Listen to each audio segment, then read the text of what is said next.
Let me get the screen. Let me get this off the screen.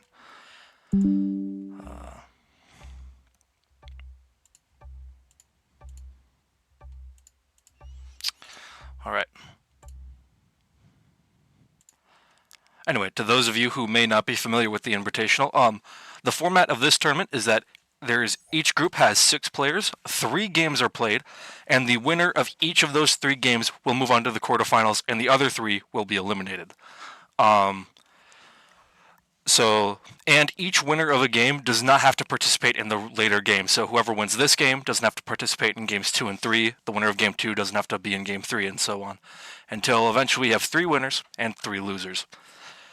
The settings for this first game are the map is Red Sands Fort, Progressive World Domination. How's my? Yeah, okay. Lena, you're welcome to join if you want. I don't mind. That's cool. It's been kind of. I've already broadcasted 2 groups this week so far by myself. It'd be nice to have company. But yeah, so the Hello settings. everyone then. Hey, Lena. Anyway, the settings are Red Sands Fort, Progressive World Domination, 60-second turn timer, no bots, no blizzards, no fog, no portals. Oh, actually, yes, there is fog, sorry. I got confused because Xerxes accepted so many alliances, which will be good for us. But anyway, that's about the gist of it for this first game. So we just saw Xerxes take his first turn. Looks like he's kind of keeping himself fairly spread out. A lot of material in the central tower. Looks like he might go for that bonus if anyone lets him hold it. So far, each of these groups have had people holding bonuses, mainly because of just how big the map is. You know, there's no point in trying to block.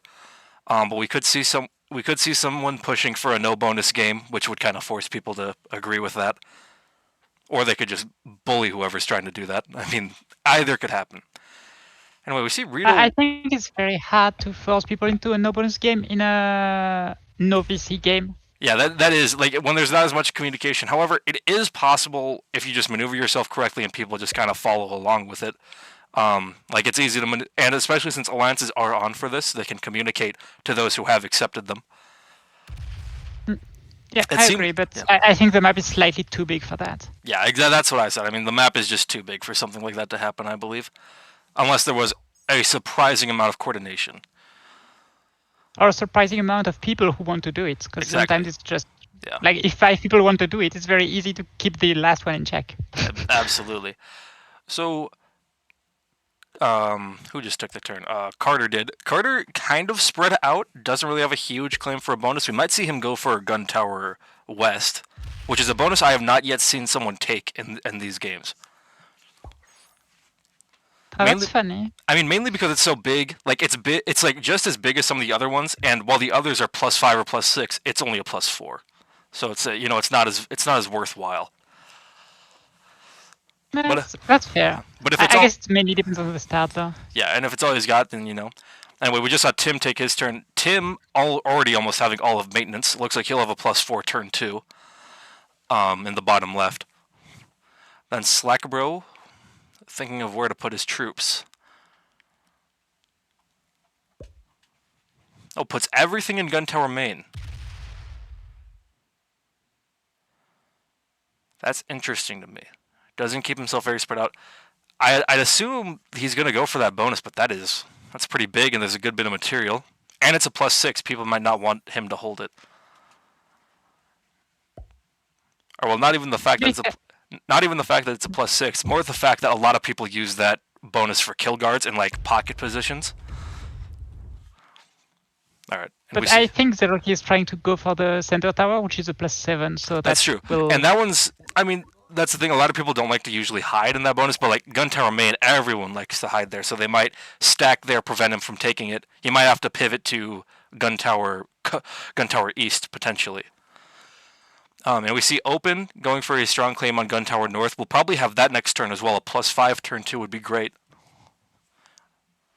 He'll have to rely on Tim moving that 3 if he does. Or even if he doesn't, I think Open might hit it anyway. Xerxes almost accidentally surrendering there. This is Group 5. Yeah, Leon, unfortunately, I don't have permissions to change the title, so, yeah. It's, like, OBS doesn't let me, I think because I don't own the channel. Like, I just have the stream key for it.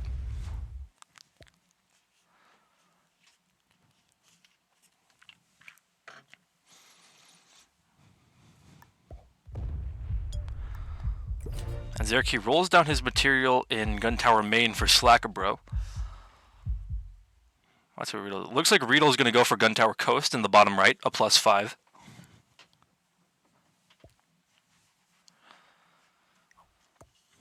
He's taking a lot of time on his turns. Yeah, I think Riddle might be hesitating between Gangway and Gun Tower Coast, because Gangway is actually pretty open to Riddle right now. He could go for it and just, have his material. He could move his material from Gun Tower Coast up. It'd be a lot easier to take. I think he should go for it. I don't think he's going to, though. I think he's just going to stick with Gun Tower Coast. He spreads himself out. Does he leave Central Tower? He does.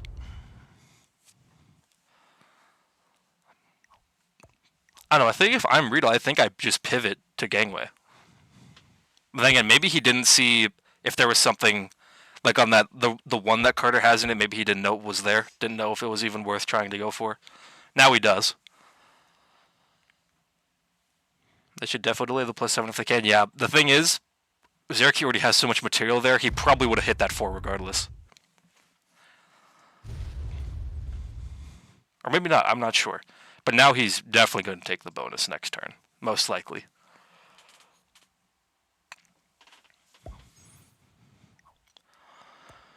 Yeah. And Carter is going for Gun Tower West. That's going to be a first.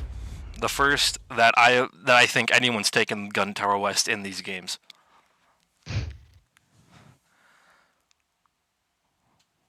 No one going for Tim Artie. is the first one holding a bonus now. Who is? Oh yeah, Tim. Yeah, he is. He has a. Usually, whoever goes for maintenance is often the first person to get that bonus. Yeah, I mean, because it's it's a very small yeah. bonus.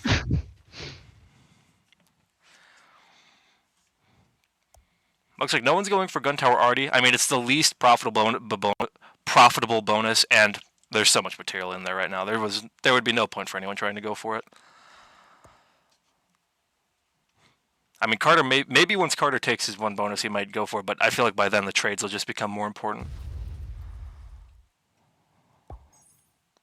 Right, and Tim moves into Gangway. So that's going to block Riedel from being able to take it. Yeah, now Riddle does have to take Coast, probably. Yes. Which still isn't a terrible idea. There's not a huge amount of material in there. He could probably have it by turn 4. If he sets everything in there. Now Riddle is going to hope that the black 2 moves out of the way. Probably, so... I believe so, yes. So Riddle could fortify the floor directly into the bonus. Alright, and Slackabro rolls down his material in Gun Tower West, rolls it down in Gun Tower Coast. Everyone being very friendly, letting everyone get their bonuses. Only problem is that friendliness isn't exactly being extended towards Slackabro that much, because Riedel still has a 4 there and is trying to keep it there. He's been adding to it.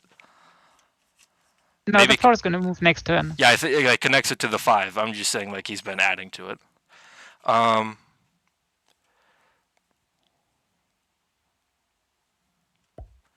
don't know. I think we're going to see the weakest player in Carter, because I don't know if he's going to take his bonus for a couple more turns, and it's not as great a bonus as the others. Does Open take his bonus this turn? I feel like he should. Yeah, he does.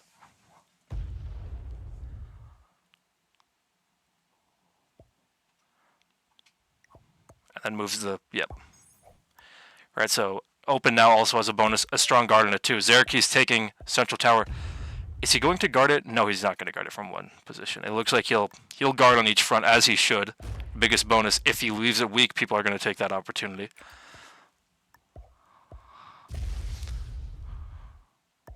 Rolls down his material in Gun Tower West. Buying favor with everybody so they don't, try to break him.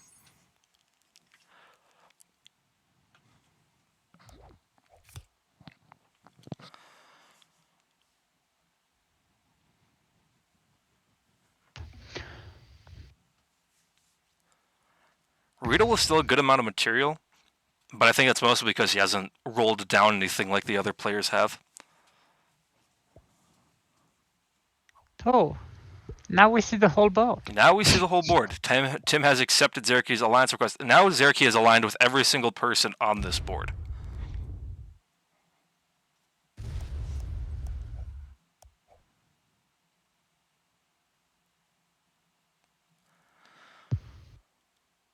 It's always cool to have so much vision as the spectators, because Yes. If only it's not been the case in every single group. exactly.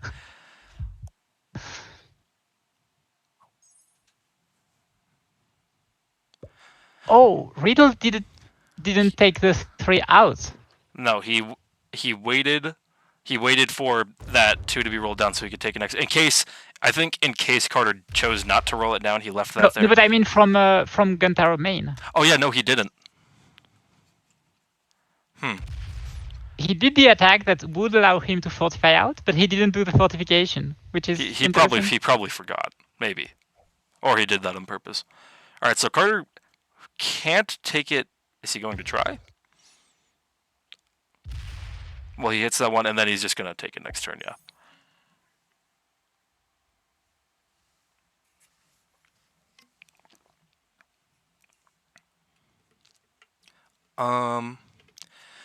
This is great for them considering they're first in the turn order. Yeah, Zeraki having that +7, very good for his game. Even though he's the weakest person on the board by a good margin because he's rolled down everything else. But having that +7, he's going to get back to strength, and it's going to benefit him getting the lowest trade to begin with.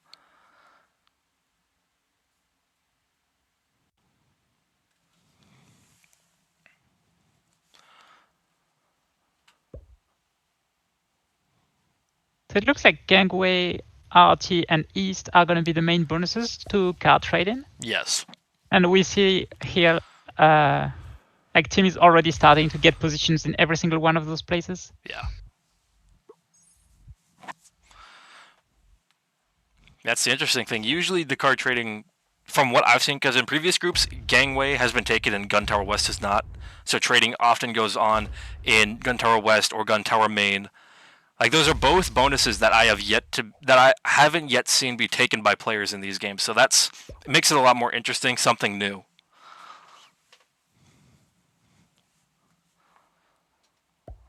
And currently, Open Tanya is the one with the most kill guards. Yes, he's got the hold on Gun the Tower one with already. the RT position.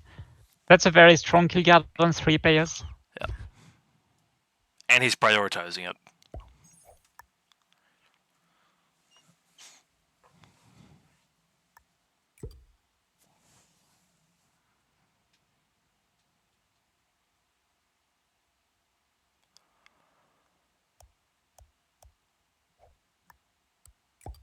I think Zeraki was considering where he wanted to get his card there. Yeah, there are a couple of options. Could have attacked out of his bonus as well. But decided to take a card on the east side. And he's guarding with one massive stack and then some smaller soft guards.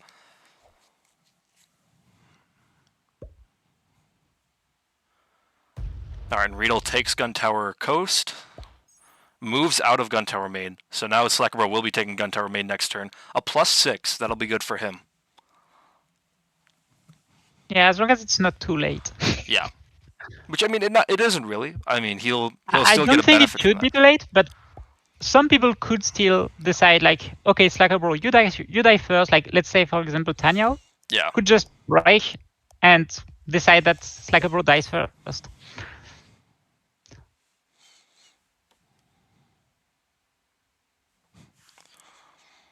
That's the risk when you're one of the last ones to get a bonus, and the bonuses are pretty big, like this map is. However, as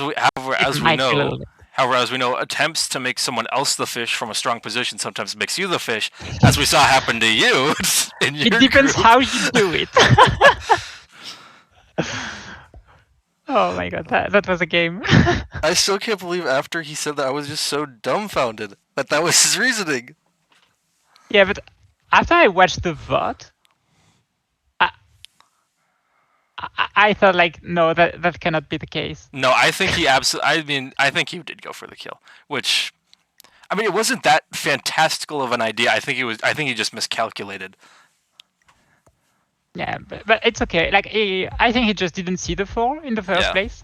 When accepting the alliance, well, he should have accepted the alliance before he even started going. Because then I think in his mind he was like, well, I'm already here. I might as well keep going. Make her the fish. So let's see Slackbro taking the bonus. Yeah. All right. So Slackbro takes his bonus. Potentially holds. We'll have to see. I'm expecting most players to just play nice at this point. Yeah. But yeah, someone could decide Slacker Bro, you die next, or even someone else. The thing is, the person most likely to do that would be Open. Well, the person who has the best chance to do that is Open. But Open, I know, is a cautious, passive player. They don't seem like the type of person who would do that. I half agree, but I've seen the Open try some interesting stuff. Yeah. Like sometimes Open is just gonna go like, okay, I feel like making this player weaker benefits my game. Yeah. But yeah, as long as he's not convinced that it's gonna benefit him, he won't do it. But sometimes he can just go for the punch. Like sometimes that you don't expect it. The Open chat only with 8 trades on 3 in a row. Oh my god. I cannot believe how unbelievably lucky you were in that game. Was it 8? I tried counting and then I lost count. I don't think it was 8, but it was a lot. Yeah, I know it was a lot. I think I had a set on 3 every single time after I got targeted by blue. Ooh, Riedel causing some problems here. He's blocking where Open was getting his cheapest cards. No, Open has a card on the right side with blue. Open has been trading with blue on the right side in in East, sorry. In East? Oh no, not Open. Oh, no. Sorry, my bad. Yeah, no, the Gangway card was where Open was getting his cheap cards. Yeah. Now he has to hit a 2 or a 3, unless something moves. Maybe Slackbro trades with him and Artie. I don't know. Or no, Tim might trade with him and Artie, possibly. Or Tim keeps trading with Zeraki. Yes, sorry, I just mistook green for Open because I'm used to Open playing green. I'm used to Carter playing green. This is confusing. I see the Napoleon green. I think it's Carter. Okay, that's an interesting. That is an interesting move. Well, actually, I don't know. I don't think he had any cheaper cards. Me neither, but that's still a card that Slacker would not be happy about. Yeah, that did hit. That wiped Slacker out of that position.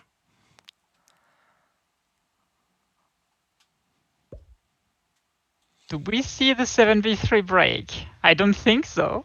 I don't think so. It's the last opportunity to do it. If he does, then that will make Slacker most likely die. I mean, Slacker is quite weak. If he holds his bonus this turn, though, he levels out. Oh, he is thinking. No, okay, he doesn't go for it. He does not cause that. Oh, but does hit the 2 here out of Slacker Bro. Are they trying to card block him or something? I'm not entirely getting what they're getting at here. And therefore, you're making Slacker Bro a little bit weak by removing all the outside positions. I do not know if it's coordinated. Maybe orange and green were telling each other to attack black in the alliance chat? Potentially. And green said, okay, I'm going to do it, but I cannot really break because then Slacker Bro is going to be too mad at me. Yeah, exactly. And so green found this middle 2 as an okay, that makes a lot more sense as to why Carter took the card off of Slacker Bro's 3 there. He hit that so that Slacker Bro couldn't retaliate to Tim, and then he told Tim, hey, break him, because now he can't come from the back. He'd have to hit you from the bonus. Yeah. But I'm not sure that's what happened, though. I don't think so either. I mean, that's a lot. That's pretty convoluted, but I don't know. I like my headcanon. Yeah, me too. So now we have everyone on 5 cards. Yes. Obviously, the trades are not quite big enough to make a kill worth it now. So I think everyone will probably get to trade, even Slacker Bro, because 29 troops, when the trades are only going to be at 10 before his turn. Yeah, I mean, should be enough. That's true, but I mean, it wouldn't be Open has, and Open has to take a card off that too, because that's his cheapest card, and to be fair, he still has that block on Carter. Oh, he stays there. He doesn't keep the kill guard because maybe he's afraid of losing cards. I think he's afraid. Yeah, he wants to trade there, but he could also be afraid that someone will punch. I mean, thinking late game, someone might just punch through his position, whatever he has there, to get a kill. Because if he leaves his 10 there, right in the middle, he has 3 people kill guarded. Now, surely someone would be willing to punch through that to kill somebody. Yeah, I think it's more a matter of wanting to get cheap cards over there. I'm just thinking late and valuing this. Yeah, I'm thinking late game. Obviously, like in the moment, he was doing that because he wants people there to trade with him. And I think Riedel might keep taking cards in gangway. Yeah, we'll see. Riedel has a bunch of options. He does. Actually, not that many. Well, he has options, and he's been cutting off other people's options. Yeah. Let's see where the stack is gonna end. Let's go to the right. Does he sit in front of Carter? Oh yeah, the stack is just moving around. Yeah. All right. Yep. Carter gets the 8.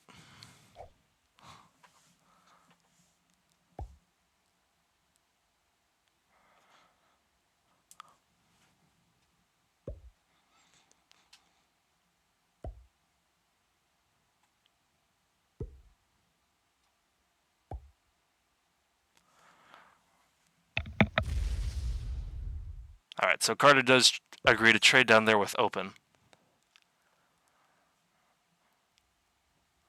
All right, Tim Setz gets the 10, 50 troops.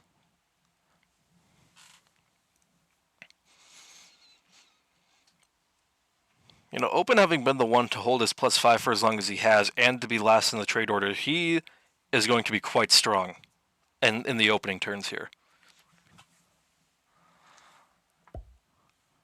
Yeah, that's actually true. So far, Open will be one of the big forces in the lobby. Let's see how much Stackable ends with after the next one. Yeah. Oh my god. And he stays there. This is pretty much killguarding everyone from blue. That is pretty much killguarding every single person in Artie. Yeah, but like it doesn't killguard them from one another. It's only like Zero Key will not have any access to them. That's interesting. I like this. All right, now we see Slackbro get the 12. Puts some troops down there. I mean, it's still a bloodbath in that corner if anyone wants it to be, but Zeraki is the only one left out. Yeah. All right, looks like Slackbro is inserting himself in Gun Tower East once again. Blocking everyone in there, kind of, but like that hardly matters. Yeah, Wait, one player is not in there, right? Oh, Riddle is not in there. Yeah. So Riddle doesn't have access to any other kill over there either. Open keeping himself very spread out. He has 2 large stacks on opposite sides of the board. Yeah, but that's the strength of being like so far ahead in terms of total troops. 64 troops. Right now, 64. Second best is at 52. So that's a pretty big lead right now.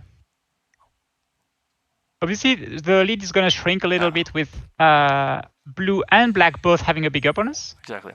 But it's still a pretty good one. Now that everyone's going to go to 4 cards...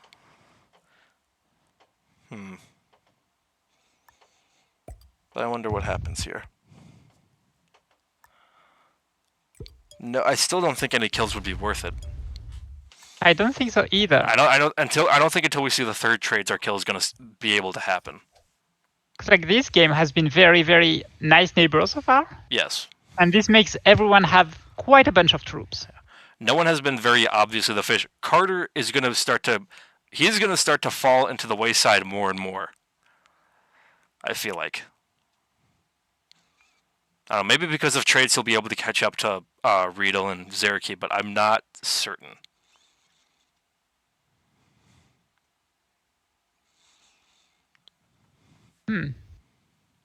I guess because Open is the only one with like even a remote kill line on Carter. Yeah. So if Carter dies, it will be by the hands of Open or with the board having moved since now. I mean. Yeah. So we'll see if Open decides to take that kill at any point. The only issue for Open is currently the 21 is not open to Carter's bonus. And moving it to the 4 makes it very obvious you're going for the kill. I mean, he could punch through Riedel's stack pretty easily if he really needs it. Yeah, but that makes it that much less worth it to get the kill. But if Riddle keeps moving around with the 10, then obviously it's making the kill easier, because then you don't have to make the obvious fortification happen.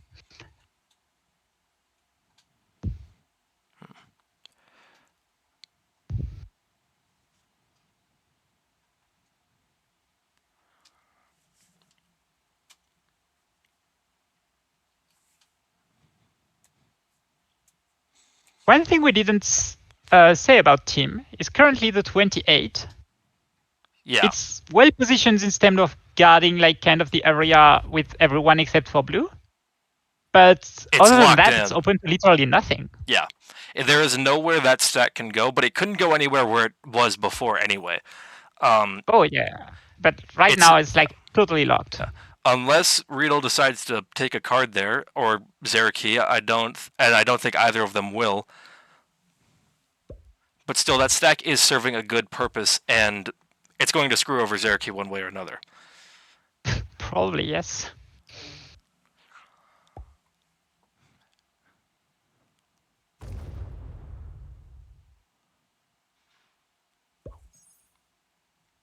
So do we see some bad neighboring start to happen soon?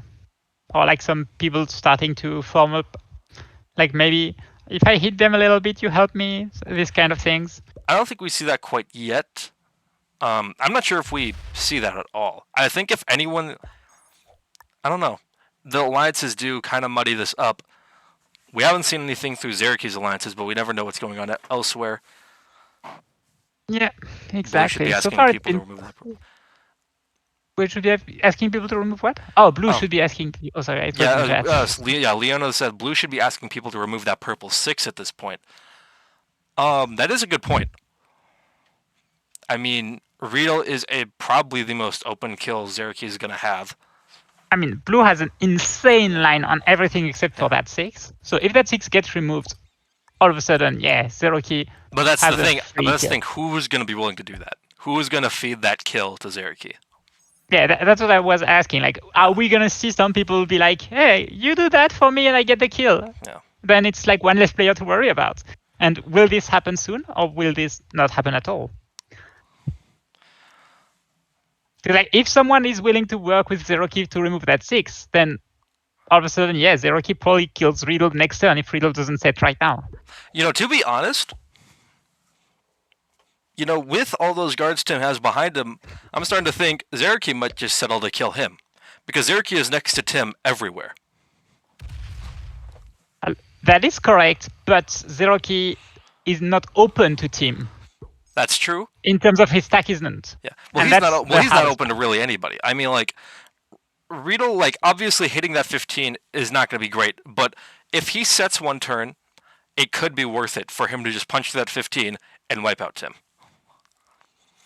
But we're talking later game. Yeah, that's expensive. It might happen that it's worth it at some point, but right now that's very expensive. I mean, right now Zeraki is dreaming about someone removing that 7, because then next turn that's a kill. Yeah.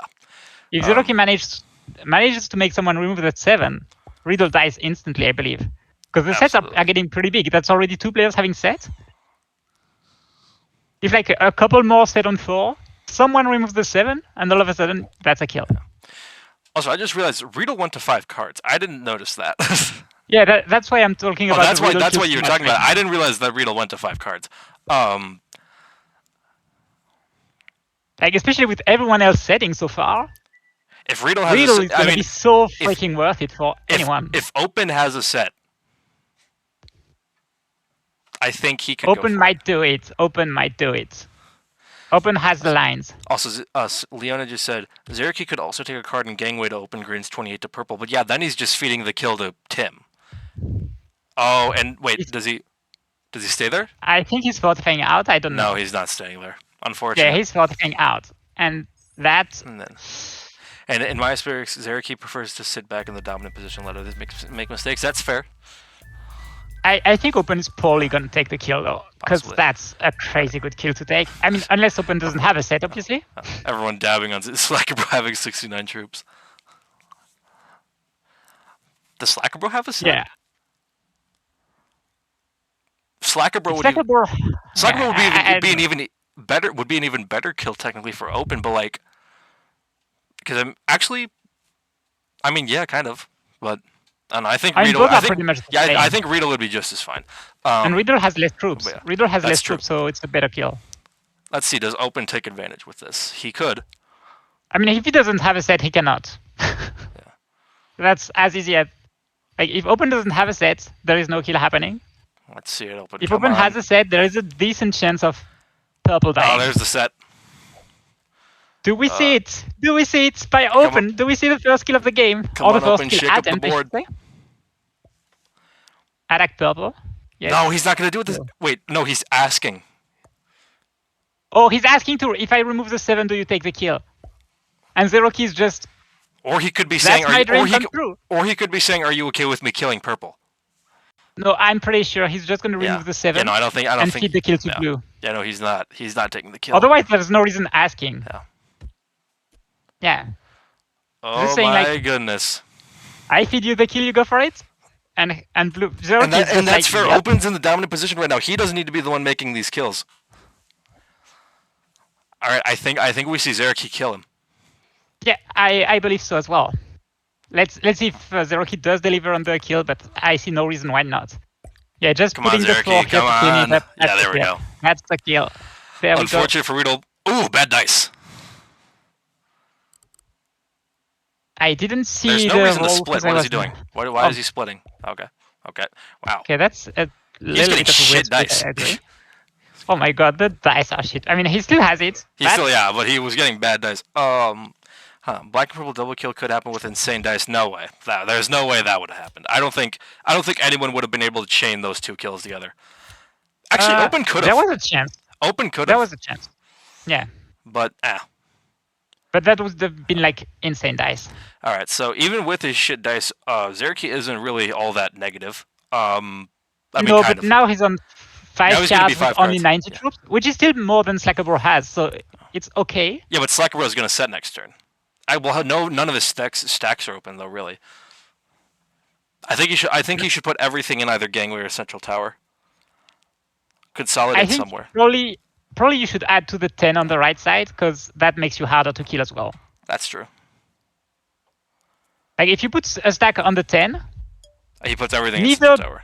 Because, like, neither orange or green have a set. So those 2 are not going to be able to remove the 10 on their own. Oh my god, Zero-Key has both of the jokers right now.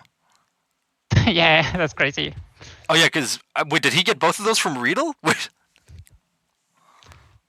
No, he couldn't have gotten either of them from Riedel. Riedel would have had he would have set. No way Riedel had a set and didn't use it. There's no way. Sometimes people play greedy. He did give both the Zero-Keys. Riedel had 2 jokers and went to 5 cards. That's ridiculous. Yeah. Sometimes people do go greedy with the jokers and don't want to use them. I mean, maybe the last joker was the last card Riedel drew. So maybe he had a set on 4 using the only joker he had. Whoa. He's feeding the kill. That was weird. Why would he do that? That was a weird way of feeding the kill.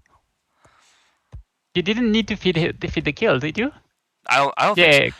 I don't get that. Enough. Yeah, I don't get that entirely, but whatever. Maybe Tim asked him to do it, and he was just like, sure. Oh, clearly, that's what happened. Yeah. Alliance chat and someone give up. It's okay, the 27 is okay. He can come back up, yeah. So, sorry, I was seeing it the whole time. I didn't say it, but I should have told you earlier, because obviously you didn't see it. Yeah. I was just kind of focusing on what he had there. So now green kills black. Sorry, right, I'm trying. We'll be seeing Riedel and Slacker Bro both in game 2. We're now down to 4 players this game. And now what happens? Because blue is pretty weak right now.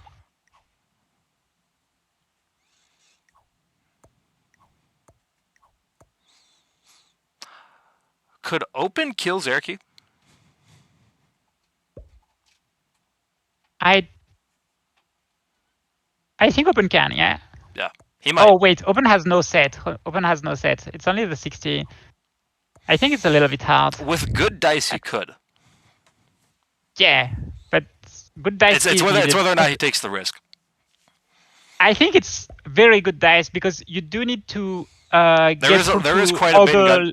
there is quite a bit in Good and there are all the dead ends you have to think about. Because it's not like just you have to check the number. You have to split every time there is a dead end, and there are a lot on this map. That's true. So I think that's a very risky kill to make.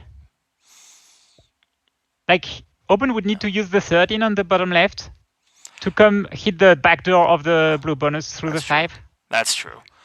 Other question. This is a hypothetical. Do we think if Carter has a set on 3, do you think he tries to kill Tim? How big are the sets now? Yeah, I think they're about. I think they're 55, maybe 60. So I don't know. 50 right now. I don't know if that'd be. He'd lose quite a bit. 55. It's possible he tries. But he would set. Didn't take the line. I mean, oh wait, the lines are not great. I don't think he goes for it without the that's true. 10 of blue moving. Come on, Carter, ask him. Ask Zeraki to feed you that kill. Come on. You really want action? I do want action, because I've sat through too many hour-long games on this map. Yeah, it's hard to make. Oh my god, Zeraki does not open. Wait, is he leaving it? Is he leaving it locked? Oh, and he's breaking Tim because Tim broke him. Okay, no, he's moving the stack to an open stop. Oh, open spot, sorry. Come on, Carter. Set on 3. Go for the kill. Even if you fail it, go for the kill. Come on, come on. I think it's a little bit of a greedy one. That's what we want. We want greed. We want blood. That's what I want. I don't believe in it happening too much. Not gonna lie. The worst part is Zeraki has a set on 3, but it's not really gonna be worth anything unless he kills someone on 4 cards for a guaranteed set. But I don't think that'd be profitable. Let's remove green from there. But I think it's too late for a kill attempt anyways. Oh wait, and the 10 is never gonna die because there is no stack open to it? Tim can't go for the kill on Carter. No one. The only person who can go for the kill on Carter is Open. Wait, why is Tim not able to go for the kill? Oh, because of the 24. Yeah, that's an expensive one to go through. And even just to get there, he has to go through a lot of material already. But to be fair, no, yeah. I just don't think it's profitable. Yeah, it's a little bit expensive. 35 troops to go through. That's expensive. I think he just chills for now. I mean, I think he's not. I think he has the kill, but probably won't take it because it's expensive. Probably not. If Carter doesn't have a set on a 4, though, that just might feed him the game. But that's if he doesn't have a set on 4. That might feed the game to Tim, you're saying? Yeah, well, if Carter doesn't have a set on 4, then Tim probably does. Possibly might try to squeeze something out. I just don't think so because I don't think he'd be able to move. I don't think Tim. Well, because the 122 isn't able to. But I don't think Tim goes for the kill on Carter if the 10 is over there. Yeah. Like, because Tim needs a set to be able to go there right now. That's what I meant. I'm sorry. I meant Tim might have a set on 3. I'm stupid. What does Open do? I don't expect. Oh, he wants Open to hit the 10. Asks for some help on orange. Like, probably just asks to be open says no. To the right. Oh, Open said no. Okay. Pretty fair from Open. Not trying to feed the game to Zeraki. I know Tim's saying attack white. And Zeraki says no. And they're all saying like, no, I don't want to feed you the game. Which is fair. I mean, obviously no one wants to feed the game to the other players. It's only winner advances. It's not like you're going to get more points for second place. Yeah. Let's see if Carter does have a set, because Carter without a set obviously dies. We know Zeraki does. Sorry for those. The scoreboard kind of blocks it, but Zeraki does have a set on 3 because he has a wild.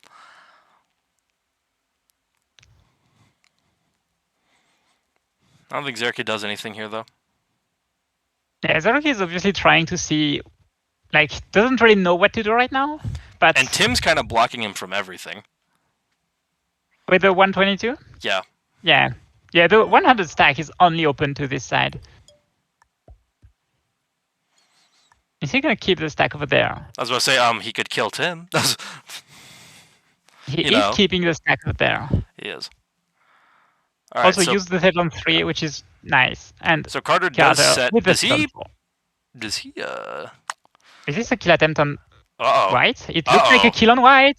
Open Tanya might die here, and probably dies either way. Oh, that's risky. Oh, baby. Ooh. Okay, he's got that part. That's a kill. Yeah, he's got that part. But these others 100%. No, I think the rest is not risky. Is 29 on 24 100%? I think so. And that is a kill. Yeah. Good job. Good job to Carter. All right, now we are down to 3 players. This game is advancing. He lost a lot to get that kill, though. That was a fairly expensive kill. Now he's kind of on the back burner. Or at least he's bought. I mean, it kind of depends. We'll have to see. Yeah, Zeroki is asking for some help on green, but... And he gets a little help. Yeah. You shouldn't do too much, though, because... Okay, this position here is Open should have made their move on orange last turn, or at least removed the kill guard. Kind of kill guarding green. Kind of kill guarding green over there. Yeah.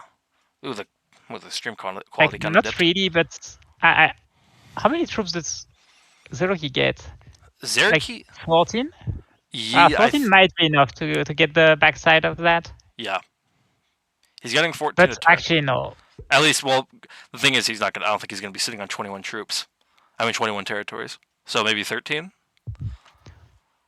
I think the main question now is, does Orange get a set before someone goes for the kill? Probably not. I actually... Well, okay, so...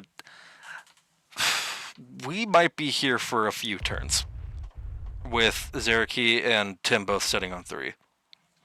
Yeah, but it all depends on if Orange has a kill early enough or not. Yeah. Because like if Carter goes on 5 cards, I don't believe Carter stays alive. True. If he goes to 5 cards, he dies. But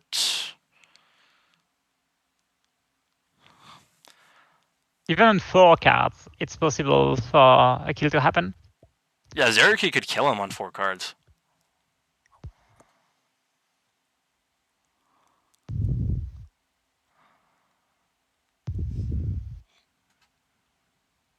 Maybe Tim beats him to it? I mean, I guess it depends, because, like, if... Well, actually, no, Tim can't beat him to it. Tim's not open. Yeah, but if Carter holds everything, Carter is going to be able to put enough on the right side that Zeroki can't kill Carter. That's true. Unless Tim opens Zeroki, obviously, but that... And Zeroki just takes cards? Takes territory? Yeah, it takes 2 cards. How much did he just get? I didn't see. He only attacked twice. Oh, how much did Carter get? I didn't check, but that's a lot. 233 troops. Oh, and the set on 3. Okay. So now we're staying here for a couple more turns. Yeah. For sure. Because no one has a set right now. And everyone is about even on more than 200 troops. I'd like to point out that this big stack of orange is only open to green right now. Oh, never mind. It's actually open to blue as well through the bonus. I'm dumb. Sorry.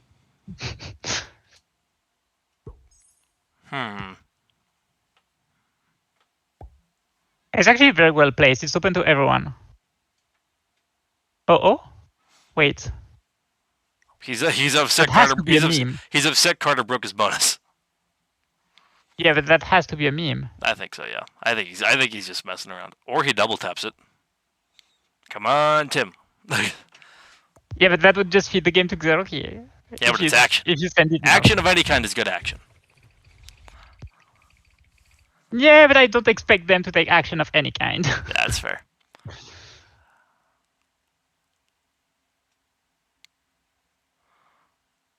Carter is holding so much right now. I can't believe Carter helps 3 bonuses. Oh. A bit of a dipping. Sorry if there's a bit of dip in quality, guys. We rely on Discord, like one of the players streams through Discord to us so we can put it on the broadcast. So if their internet like has a bit of a dip, then the stream's gonna dip. We can't control that. Especially since Zeraki's the one streaming and he's all the way in Europe. It's a bit of a far stretch. All the way in Europe? That's literally next to me. Yeah, well, I actually live in the land called America, so it's a bit... I know. I was just kidding. So Carter is, again, like getting more than 20 troops a turn. So that's a pretty decent amount right now. Carter must be really happy about holding everything.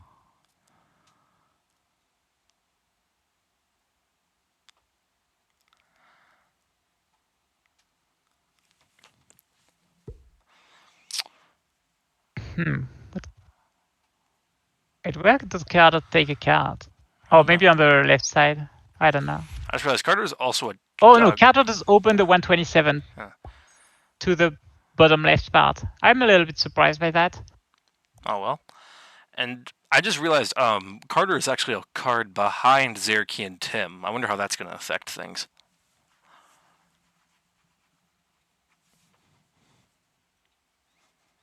Yeah. I don't think it changes too much right now, but... Because it's all about who goes for something first. That's true. I mean, I guess it's... no set on 3 for Zerky. Pretty big. That's our 90 right now. Especially like if Carter he keeps holding so many bonuses, I don't think Carter is going to be a worth it kill without any help. Exactly. But so far, these players have shown to be willing to work together to get someone out. Let's see if 2 players manage to find an arrangement to get the 3rd one out. Zerky and Tim are just seem to be so against each other, and yet like they seem to work together, not be with each other. Like I can't. It's a love-hate relationship between those two. It seems. Yeah. Like they want to work with each other because they know that they're capable of doing so, but they also don't want either of them to get the upper hand. So much is happening in Alliance strat right now, but not much on the board. They're just like, oh, can we work together on this? There's more action in the alliances than the actual actions. No, people are talking more than they're hitting. Clearly, like...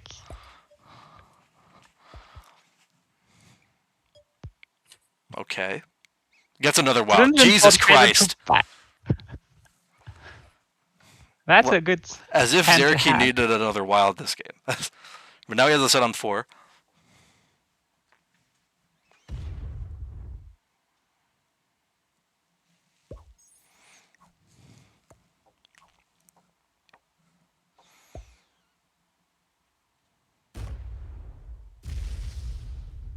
Is he gonna take this bonus? The bonus of failed kills. The bonus of failed kills. Trademark. Okay. Yeah, he does get it.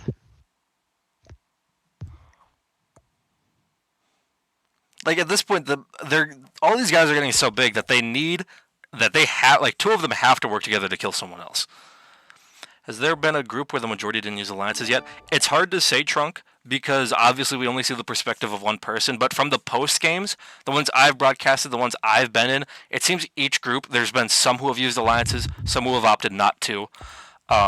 In my group, I didn't accept any alliances because I was the weakest person, which honestly wasn't that smart, because you should accept alliances because at least a couple, because surely someone else is going to be able to see a majority of the map. And then you're just going to put yourself at disadvantage by not being able to see what those people see. I don't know. I'd say in each group, at least half of the people in those groups have used alliances in the first game.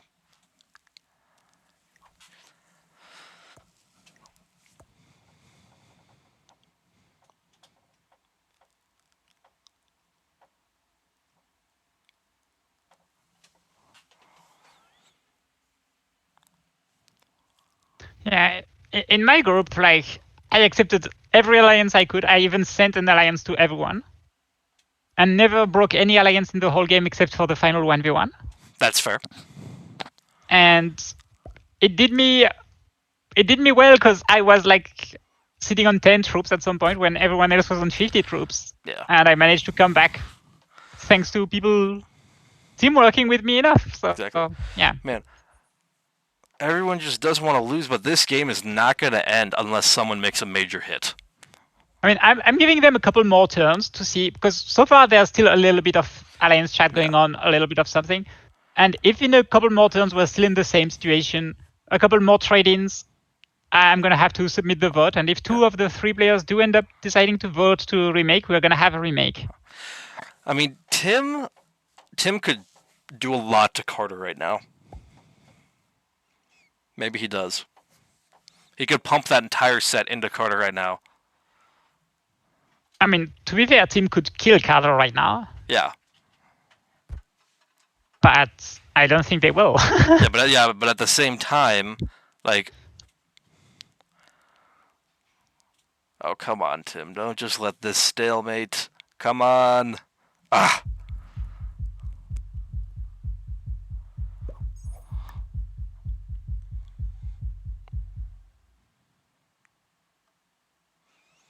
Like, the sets are at about 100 right now, right?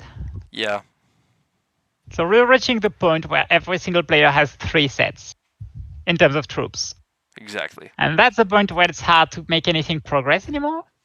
Yeah, no, this is a complete stalemate at this point, I'd say. I'm just waiting for at least 1 more Carter set, so everyone is indeed over 3 sets.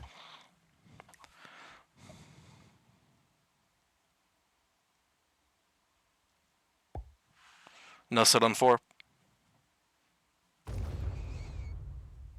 Yeah, because here, with the 5 cards, you never know, something could happen. But I believe if it doesn't happen now, it probably doesn't happen at all. Because like right now, Xeraki could kill Carter, set twice in the same turn.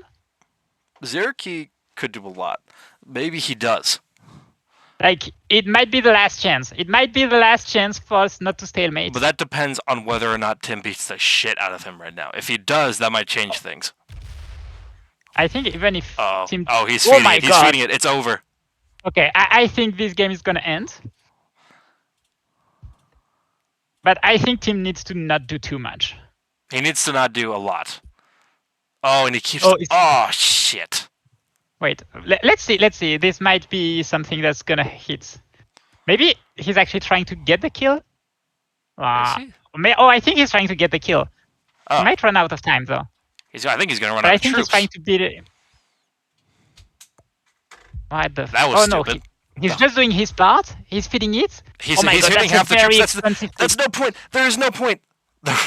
I think Blue gets it now, especially with the set on 3. I think now it should be over. Tim hit too much. Yeah, that's what I believe as well. Let's see if we're right or if we're wrong, because there is a chance we're wrong, and somehow Tim manages to make this a winning play. But I don't believe he's beating the shit out of Tim. He's gonna try to make this a winning play. I mean, I think Xeraki wins. I mean, I don't see. I think Tim hit way too much here. Oh god. Oh, Xeraki. Just waiting for the kill to actually happen. But as long as he doesn't time out this turn, yeah, okay. Now I think the lead is way too big. Right. Yeah, no, I think Xeraki takes the first win of this group.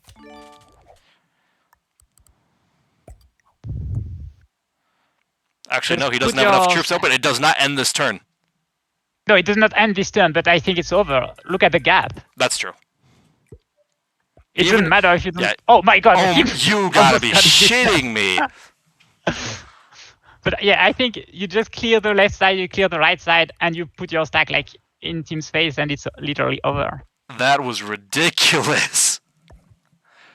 Those dice. And my god. Why did he block off his 106? Okay. That's... It's okay. The 1 is the fortify. Oh my god. The 106 has to be the fortify. Yeah, perfect fortify. And he sets. This game is... Yeah, but I believe it's still over. Like, I don't think Tim has any chance of comebacking from this. Does he just suicide? Yeah. Yeah, okay. GG. GG's. Xeraki will take... accepts defeat. And he has a set on 3. Oh my god. Let's talk about multiple sets on 3. Let's talk about that right now. Nah, let's not talk about that. Oh yeah, you don't want us to talk about that, Lena? Huh? No, I believe it's only fair to have set zone 3. Oh really? Okay, so Zeroki takes game 1. Alright, so Zeroki will be our first person from Group 5 moving on to the quarterfinals. The other 5 will move on to Game 2. Alrighty. Let me see if I can...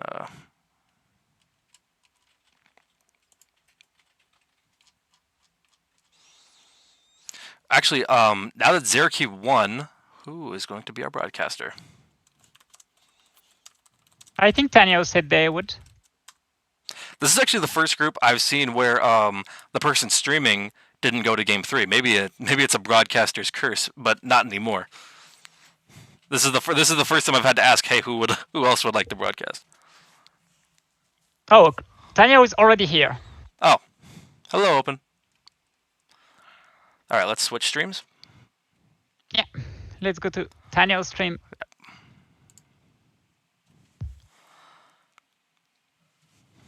And then we move on to game 2.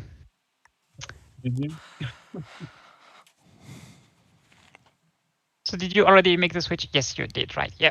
So I'm gonna say, tell them that they can fire when ready. Yeah, they can fire whenever.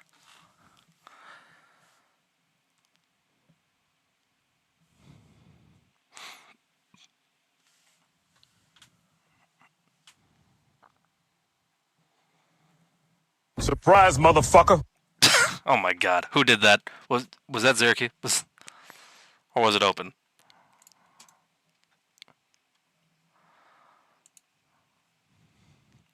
I'm gonna blame it on Zeroki. Someone get Zeroki out of this call. Kick him out. Remove his roles. Oh god. Does this mean whoever streams for the broadcaster wins the game in the script? Who knows? So far, like I said, so I've broadcasted 2 of these groups so far, and both times whoever was broadcasting at the very least went to game 3, so I never had to worry about it. Actually, did they ever win? Let me think. Who were the broadcasters for the 2 groups? For my group, Blue Level didn't win. Yeah, Blue Level didn't win. Who was the broadcaster for? Ooh, was it Chris? Let me think. Maybe it was Marcella. Man, now I'm having a hard time remembering. Let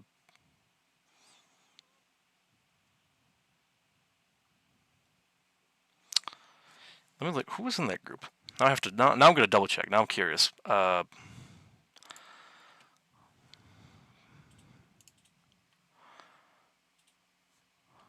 group 1. Group. Ah. Okay, we have someone hosting. Do we have someone hosting? All right. Okay, Exigid is hosting.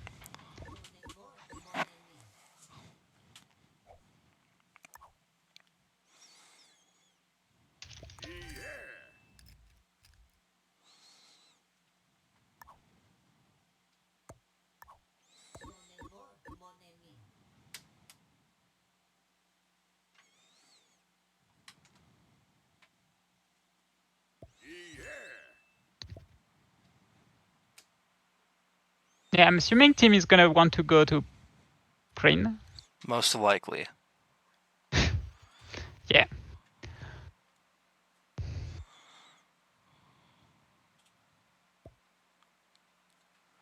And it looks like we're almost ready to go. I'm hoping the people did check the settings. What we can see is good, but I'm gonna hope everything is. Oh yeah, now that I just checked, Chris was the one. So yeah, so far the 2 people who previously broadcasted didn't even win their groups. So Zeroki, that's a first for me. Well, congratulations on viewing a Congratulations winning POV for once. Congratulations on breaking the curse, Zeroki. All right, so we have Riedel in the first position. I'm gonna change the color in the spreadsheets. Riddle is now pink.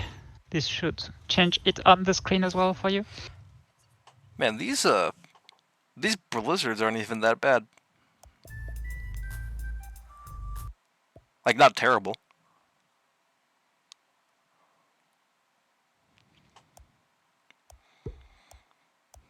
Oh, we have a big blizzard in the top, like the plain north of the map. Blizzard is very cutting. Ooh, that is kind of true. That makes it. It depends on how the bonuses go. Okay, well, Tim has a free bonus. I mean, you got to be kidding me. Yeah, I'm expecting Tim to take the bonus. That's a +5 too. Yeah, bonuses on this map are pretty big generally. There are a couple of small ones. Bonuses on these ones are ridiculous, in my opinion. I feel like some are worth way too little and some are worth way too much. There we go. Like the +3 on the left side, I get it's a 2-point hold, but like there's so much material in there. I feel like it should be at least a +4. I understand where you're coming from, but it is indeed a 2-point hold, and most of these bonuses, like for example the +5, right now it's only 3 territories, but usually it's 5 territories, but it's actually a 5-point hold. It's like you have to hold every single one of these territories. That's true. But then like Temple in the middle is only a, I mean I guess Temple it is in the middle of the board, but it's only a 3-point hold worth +7. Or I mean I don't know, maybe I'm just complaining. Or the +8 like is a lot of material, but it's also only a 3-point hold. Yeah, I don't know. I don't think it's like, for sure, some bonuses are going to be better than other, but like overall, it's not that unfair compared to certain maps. Also, it looks like Open might have a kill guard on Riedel up there, where that top blizzard is. I mean, this is a kill guard, yeah. A 1-point kill guard in one other territory, always good to have. Yeah. You have also the same thing on the left side. That's true. But this time on Open by Team. Because those two territories are always 1-point kill guard. Yeah. Well, where is everyone? So it's clear what bonus Riedel is going for. They're going for the +4 in like the center ring, or the middle ring.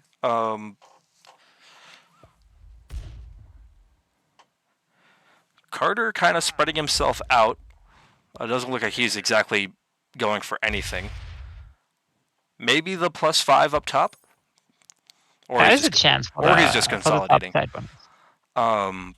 That's. I mean, no. Actually, the +5 in top is very hard because of the little 2 territory, like the pink territory on the right side. That's very hard. Oh yeah. He actually can't even get that.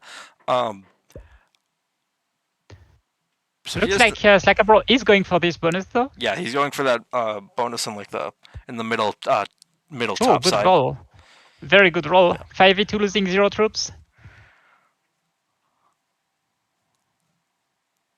I'm trying to show White not to come this way, which I like. And then, so Riedel going for that bonus. Hits the 3. Doesn't get that bad a dice. Takes it. I mean, to be fair, hitting a 3 for +4, I think it is kind of worth it if you and obviously Riedel didn't want to get behind Tim. Tim could break, but I don't know if we see that happen. I don't expect it to happen, but that's a very good point that the break is possible if Tim wanted to. So the only people with no like obvious takes for a bonus are Open and Carter, it seems. I don't know. We'll have to see how the cookie crumbles here. It's going to be hard for both of them to get a bonus, I believe.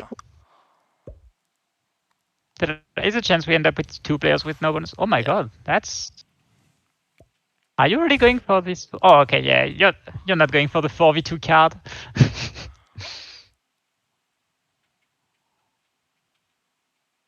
Okay, you just want in on...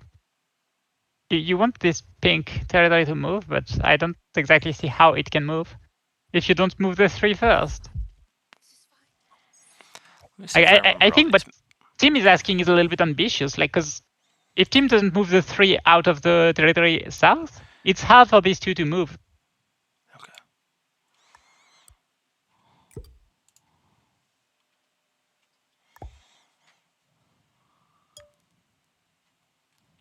So because it's 70% progressive, there is a chance that the people with the bonus don't end up like being the winners, and it's possible to win without bonus. Quite the advantage because these games have been quick.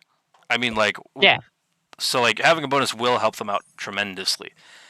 Yeah, obviously it's a big advantage, but there is always a chance for a 70 run to go through without you having a bonus. That's true. There is always a chance. I feel like Carter should hit Tim's too. I think he should really push that he wants that bonus, but he doesn't. But Carter is not really able to get the bonus because I know the he's white not able floor to is get it, never but going to I move feel out. like he could have just rolled that 2, held it from that one spot, and just like told the fours get out. Or well, I guess it gives Open a chance to roll down his 4 on Tim's 2 maybe. All right, Slacker takes his bonus. The problem for Carter is the right side because the pink 2 and the white 4 are way too hard to get. Oh yeah, through, I keep forgetting that is part of that bonus. That's why I don't think Carter really can take a bonus at all. I mean, maybe he does manage to get this bonus, but I don't really think it's likely. Yeah, if he had, instead of stacking everything up there, if he had stacked everything in South Gardens, he could have potentially he would have a lot better chance of slow taking that bonus. And it's a +8. I mean, who knows if they would have let him. I mean, other people have held that bonus in these games though. I've seen people hold that +8. And the +8 is actually a 2-point guard. Yes. With the Blizzard. So not a bad bonus to go for, but yeah, very expensive. Actually, no, it is still a 3-point guard because that one has a connection to the bonus to the above 1-point guard on one side. Yeah. So it is a 2-point guard. If you just hold that territory, that's right.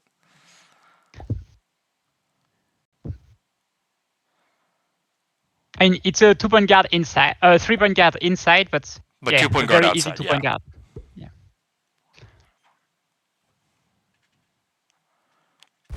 Does try to take a card over there. Still wants to move out there. Like, team is really wanting Riddle to take the 2 out of Slackable to be able to move out of there, but I think Riddle understands that it's not like Carter is going to get the bonus anytime soon, so Riddle is not like feeling obliged. What does Open do? Open isn't even trying for a bonus. They're just kind of spreading themselves out. Yeah. But I think it's quite reasonable because Open realizes there is no easy bonus right now to get at all. It's probably too late anyways. Yeah. And so the best shot for Open is to not be the target of the first elimination try. That's true. If, for example, team who is in the lead were to try the first attempt at the kill and the 70, if Open is not the target of the kill, Open has the open board for themselves and Open can get the 70. So I think Open is playing this position of I don't have a bonus to take very well. I didn't see if there was maybe a small bonus opportunity that they missed in the early game, but it's very hard to decide.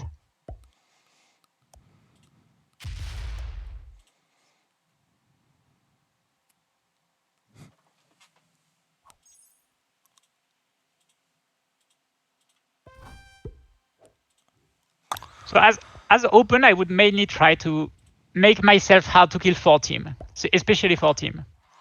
All right, Leona says Open and/or Carter should be removing Green's position in the bottom right. That's actually not that terrible of an idea. Yeah, this is pretty much what I was talking about. Yeah. I think Open, and actually Carter too, but especially Open should absolutely try to get in a position where team cannot kill Open. Yeah.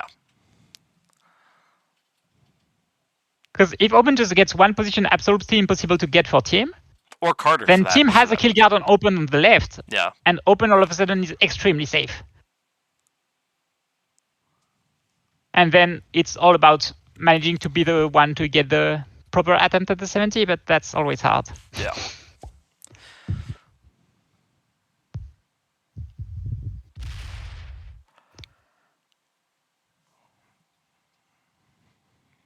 So in terms of bonus size, we have 2+5s and 1+4 taken, right? Yes. So it's about even between the 3 bonus holders. And obviously they are far ahead of the 2 other players in terms of income, but yeah. But now for 2 players, it's about staying alive. For the other 3, it's about getting in position to be able to act and get the 70 after a kill.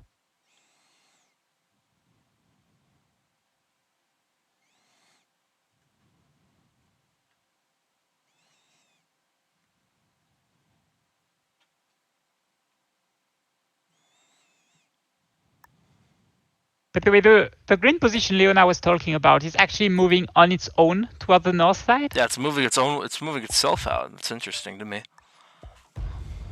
To be fair, it's not that far away right now, but it's still kind of moving. It's still a danger right now, and at some point removing this position could be beneficial for both Carter and Open, but whether they'll do it or not is another question.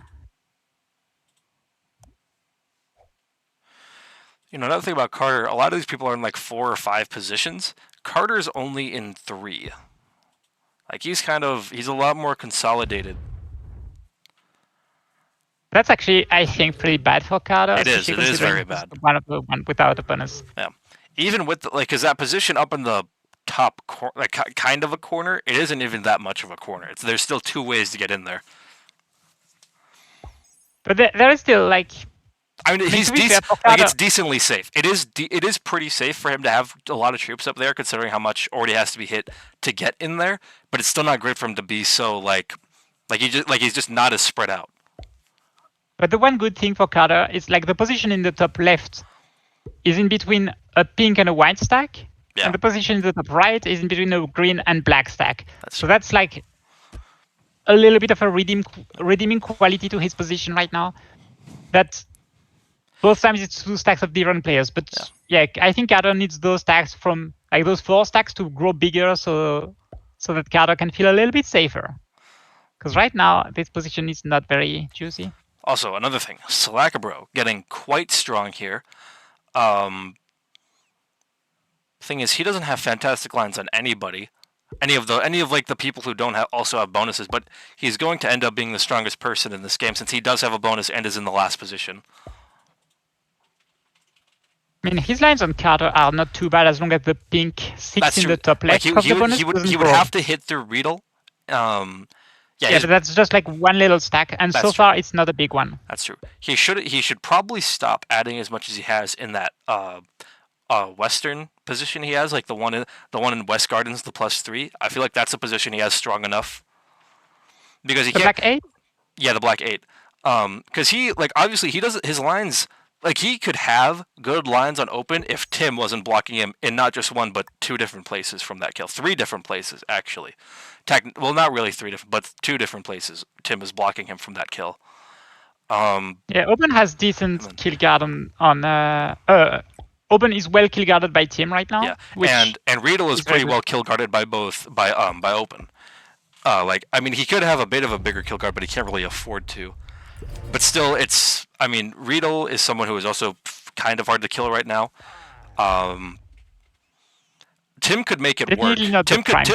Tim could make it work if he had to, I'd say. But there's a small kill guard by Open on top for Riedel, which is always appreciated. But I think if anything, Tim's just gonna go for Open. If Tim needs to make a kill, he'll go for Open. I mean, with the current situation, for sure, Open is the best target for Tim. But Tim just got the kill last turn into Open harder because the 5 in the bottom left is now a little bit protected by Riedel. Yeah, but Tim already has a stack. Like I said, Tim will probably be able to make it work once the sets get bigger.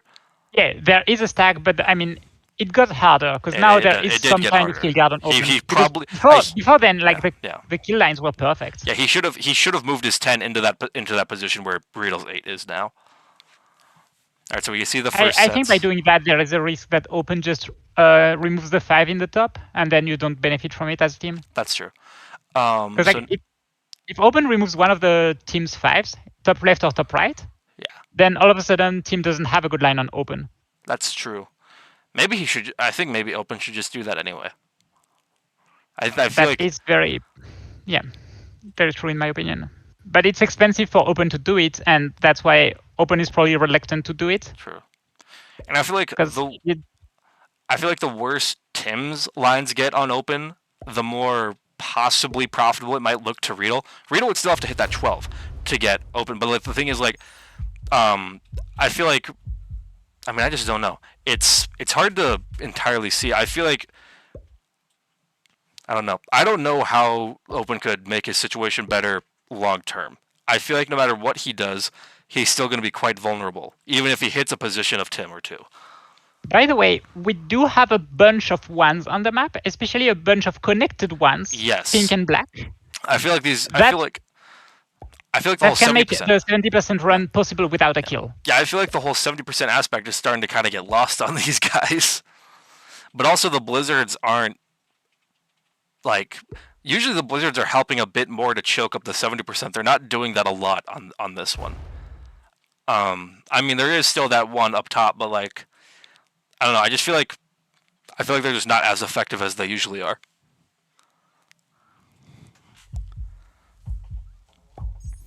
All right. I'm trying to see if Tim has good lines on the 70%. And to be fair, Tim's lines on the 70% straight up without a kill are not too bad. The only problem is the 13 is in the 12th space, so they would have to hit that. Yeah. But other than that, okay, that just became a little bit harder with Open adding to this stack on the top left. You know, I don't think anyone really has a clean line. I feel like if anyone goes for it, they're probably going to mess up the pathing. It's very possible, obviously, but I don't know. I kind of like Tim's. Obviously not now, but a bit later. I believe Tim has... I mean, he's currently well lined up for it. And Open stays in that corner. He... Probably wants to be kill guarded a little bit. Probably, I don't know. But I don't think Carter could do that. I don't think Carter's capable of making that happen exactly. I mean, I guess against Tim, but like then he lets Riedel possibly weasel his way in there. Yeah, but Open is not scared of Riedel right now, I think. That's true. Because of the 12 on the left side. We're talking about how Open would maybe kind of want to remove one of the top stacks for our team.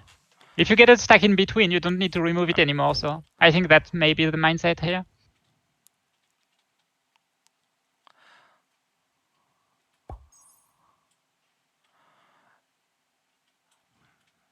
All right, Slackbro's going to get the 12. The Kerala is mainly trying to get out of the way. Slackbro at 72 troops. Yeah, this is starting to be a lot. Do we see... How good are Slackbro's line? Like on the 70, for instance? Not that great. All right, Leona is saying that Tim does have a 31 territory run with a set. How many is 70%? I believe it's... Let's think. Total is like... I think it's 37. I'm pretty sure 37. Because it's... so with the Blizzards... I'm pretty sure, if I'm remembering correctly, with the Blizzards, it's 52. So 37 would be the 70%. Is it only 31, Leona? Okay, I bet you did the command. Yeah, no, it is 37 with 5 Blizzards. Okay, so 37. If Tim is only at 31, there's still a little bit of work to be done, like to find the missing pieces. Yeah. Wait, so Leona, did you mean that he has a 37 territory run, or he has a 31 territory run? Probably 31. I don't think he has the 37. Right now, no. I think there's too many stacks on the board. But I think it could happen like relatively fast, because there are a bunch of ones that Tim has access to. Okay, so Leona is saying that he has a comfy 31 run. So if someone dies or if someone fails a kill, then that run will be open to him, even if he doesn't get a kill. And like if you have a comfy 31, you're not that far away from getting a risky 37. Yeah, and Leona says 37 would be hitting stacks, and I... obviously if 37 right now is hitting stacks. Now, Open has no set on 3 here. So we could see him die to Tim next turn if someone else... If Riedel doesn't try for it first, which I don't think Riedel would. So we might see a kill next turn.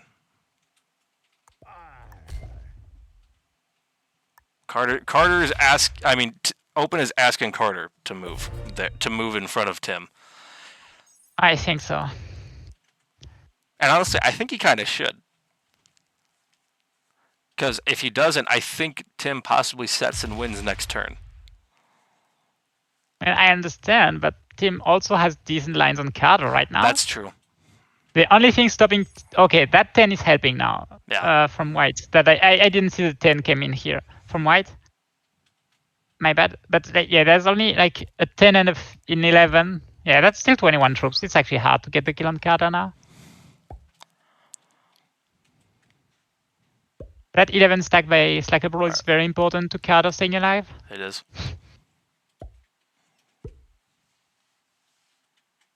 What, you mean the 11 stack by Riedel? No, the Slack. It was an 11. Now it's a 12. Oh, that one, yeah. The 11 stack by Riedel is actually less important because it's already a whole bunch that team has to hit through from that side.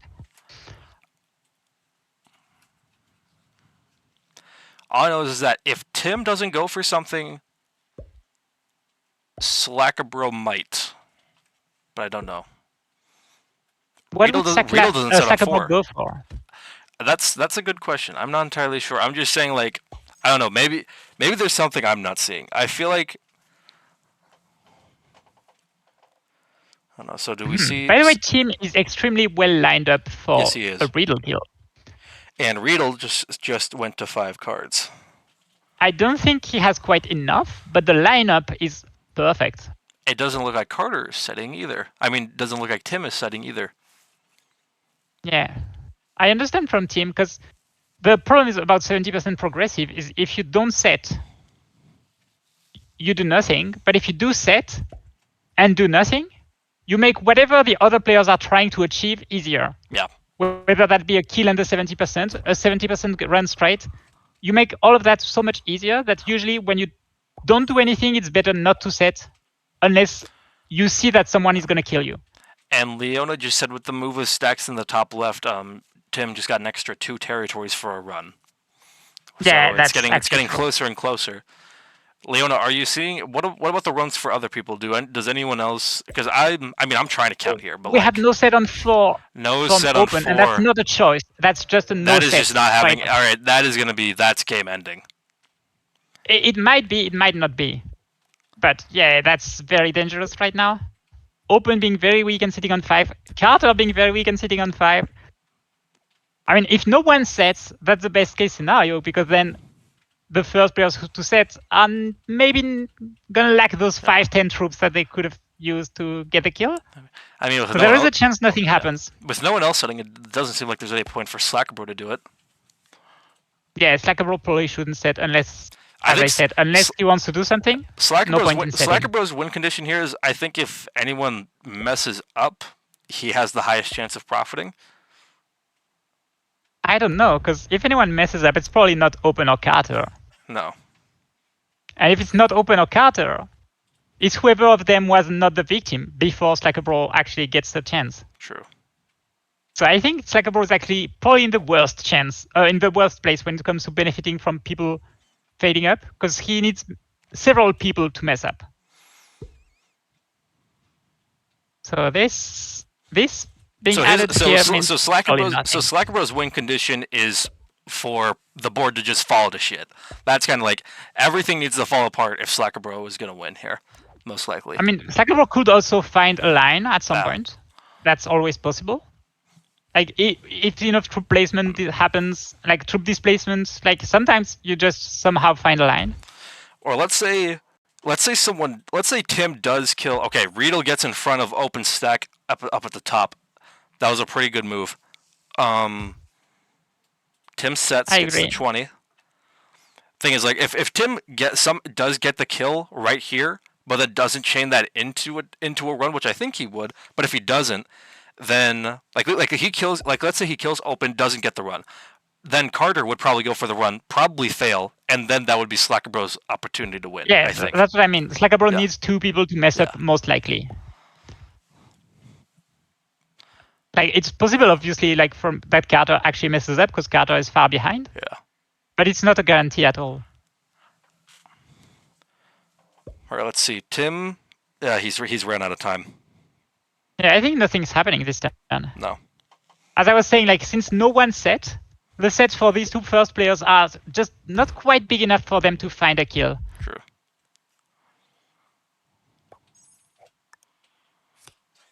And Open surprisingly lives to set.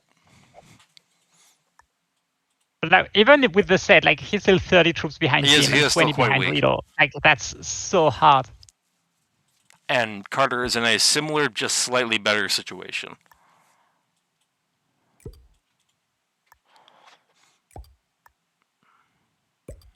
Open really spreading himself out.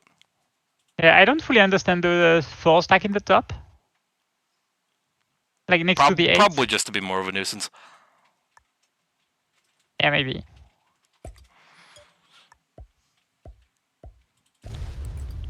The chat is upset that Tim did not go for it. I think it was pretty hard for Tim to go for it. Well, with Riedel moving that 13 in the way of the kill, it did become a bit harder. I think that messed up his plans. All right, Open has a set on 3. Though. Open might go for a crazy thing next turn. That could be a very This entire game could be just shaping up for Open right now. Yeah, but just for the record, if Open sets in next turn, it has to be for the 70%. A kill achieves nothing. The funniest part is that Open set in and is still 14 troops behind Slack-a-Bro. Yeah, Open is so far behind right now. I mean, it's the same for Carter. Carter just set in and is still 11 troops behind. Like, that's crazy. And to be fair, Slack-a-Bro is just so far ahead. Yeah. Yeah, 133 troops, my god. Yeah, that's why I was telling, like, Slack-a-Bro could find just a line opening. Like he could just punch his way through if he had to. But like, if he has a set on 3 and Riedel and Tim don't set, all of a sudden Slack-a-Bro might have a chance at the 70, or even like, you know? Yeah. Or like if no one sets on 4 and Slack-a-Bro is on 4 cards, sets in, gets a kill on someone, that's a wrap. So Slack-a-Bro is in a position where right now he may have trouble finding something, but very soon he will be able to find some stuff. Now call me stupid, but if Slack-a-Bro had placed his troops there differently, I'm stupid. Maybe. Okay. I might be stupid. I might only be slightly stupid. Time will tell. But I was which one were you thinking about? Were you thinking about a kill? I was thinking about Slack-a-Bro possibly just barely getting the kill on Open. That is like a very real possibility. I mean, like if he placed his troops differently, but I don't know. But I think the only problem is very, very close from getting the kill on Open. That's true. The only problem is that even if he got that kill and set in, I don't think that would have led into a 70. Oh, I think it probably would have. I mean, it might have. And also, all these guys are just scared to fail, like Sam said. And also, like, how big are the sets now? Now they're in the 40s. I believe the set is 40. They were in the 40 last turn already. Were they already? I think Slack-a-Bro got the 40. No, Slack-a-Bro. Or 35? Slack-a-Bro got the 35. Yeah, 35, I guess. So now it's 40. Now 40. And I think Open's going to use his set. He probably should.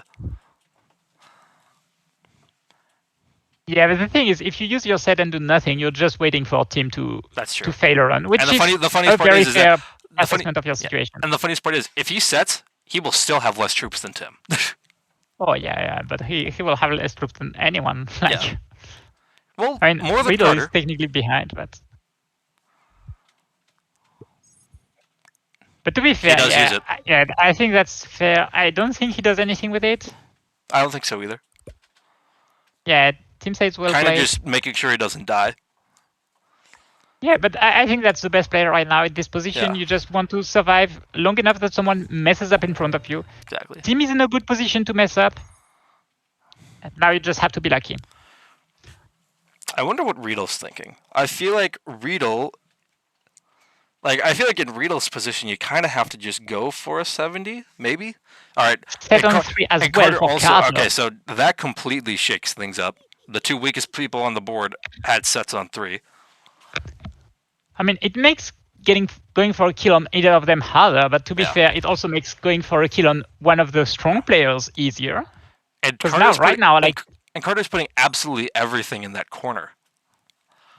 Yeah, Carter is just going into 1 stack. To be fair, I kind of like the play, because this way, like, you're kind of hard to kill. Yeah. And he will punch. You're not participating at all in the effort of blocking the 70, which means if someone goes for it, they are not hitting you. Exactly. And if someone fails, he will have that stack to just punch through everything.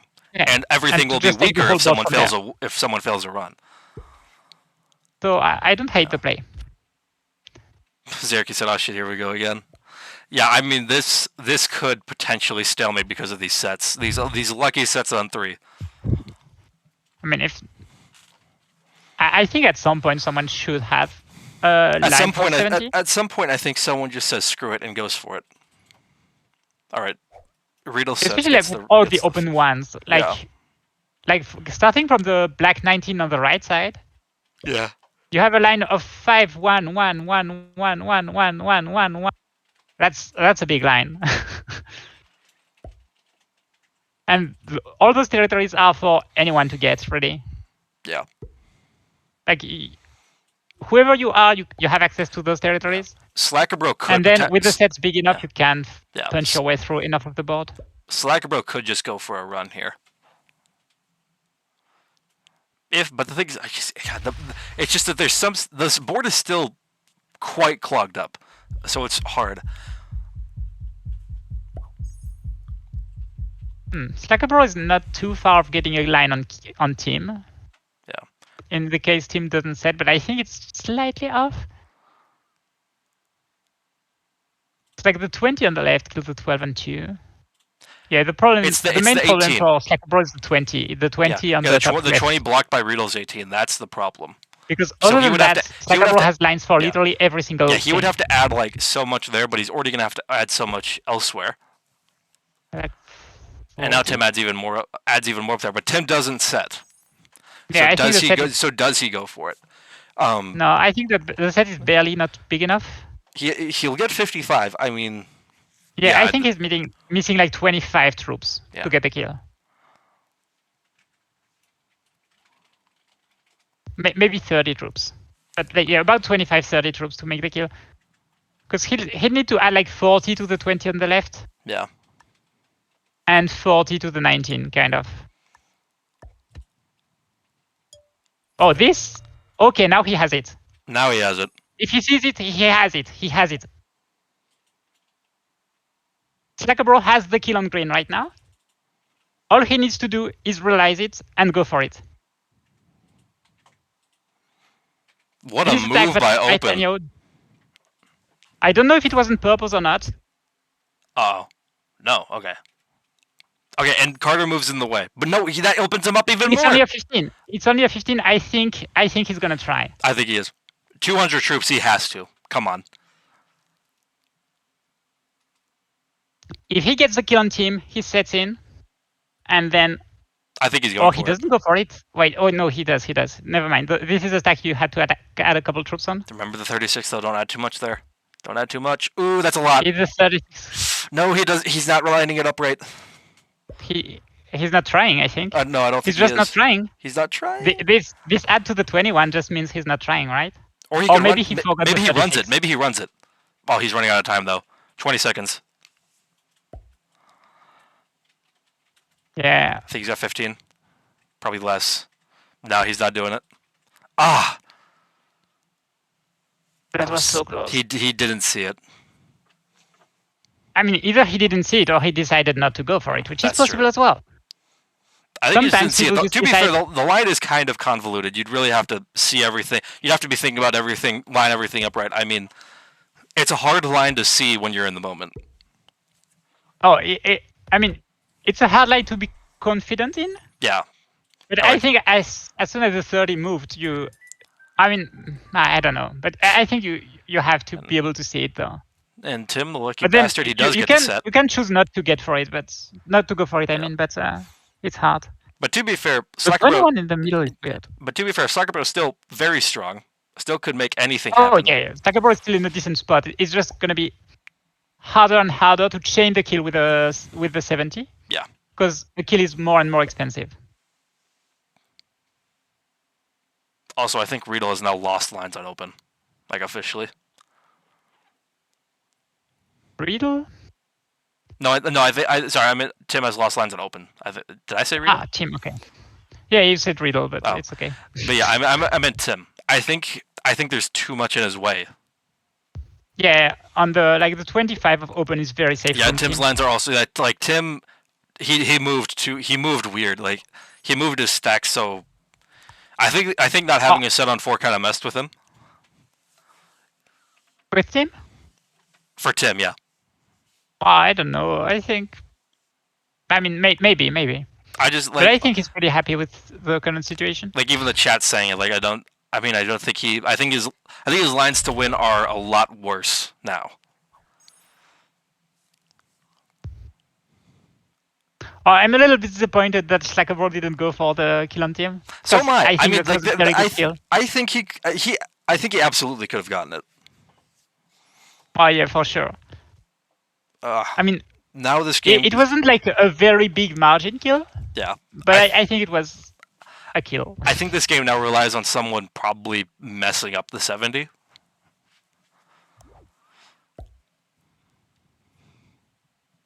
I mean, also, it relies on someone trying the 70 first. Yeah. But that's what I mean, messing up the 70. That's. I'm still gonna give it a couple more turns, obviously, before I start calling the vote. Yeah, I mean, I'll be honest. I think on this board, whoever goes for the 71st doesn't get it.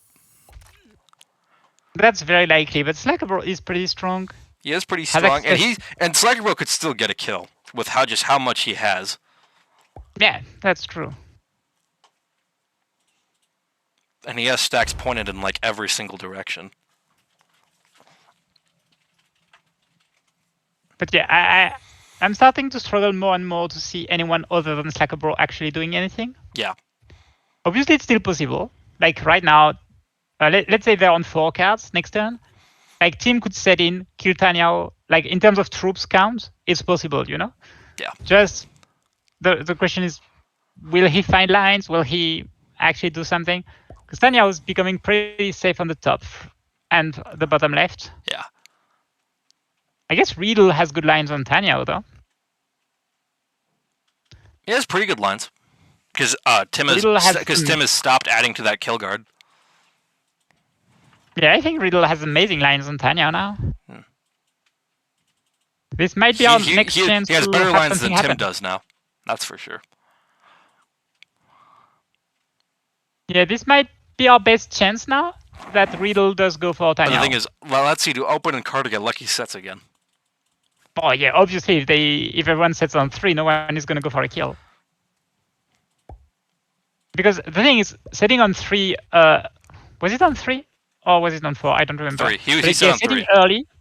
Because like both of them set early, which means they're even more weak, like even weaker compared to the other. Like because they got weaker sets compared to the rotation. So if they don't get a lucky set, Open doesn't have a set. Might. Yeah, Open doesn't have a set. Correct.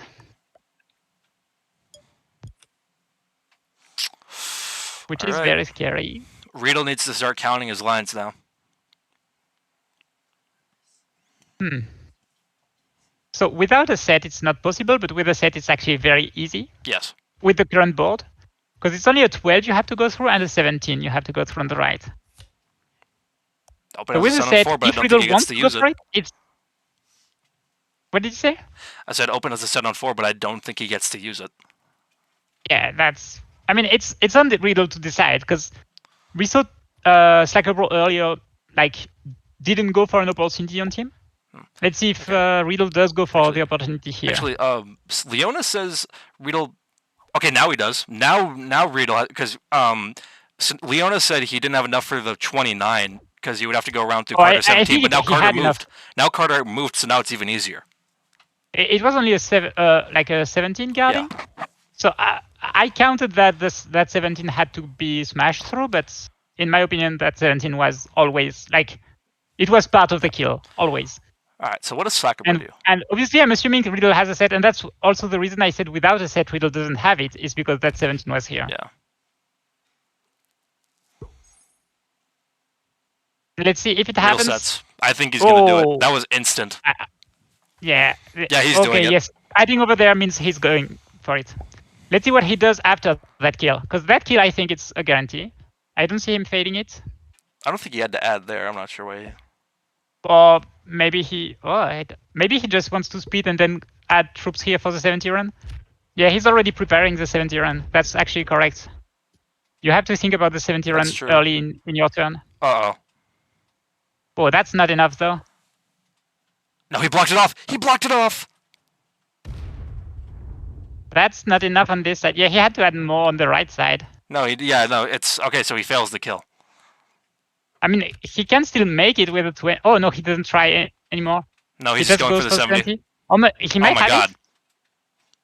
It. Is he shy? Oh! Oh, that was it! No! If he won that, either of those rolls, he had it. Oh my god. It's over. The game's over. He had a 4v1! He had a 4v1? He had a 4v1! He's at 69%. He had a 4v1. Yes, he did! No, he didn't see it. He forgot the 4v1. Well, ladies and gentlemen, Riedel had the win. Well, ladies and gentlemen, we will be seeing Riedel in game 4. I mean, game 3. Oh my god, he will be so disappointed when he sees this 4v1 was here the whole time. I think he already sees it. I'm sure. Probably, I'm sure if he's looking at the board, he already sees it. But maybe he's not looking at the board anymore because.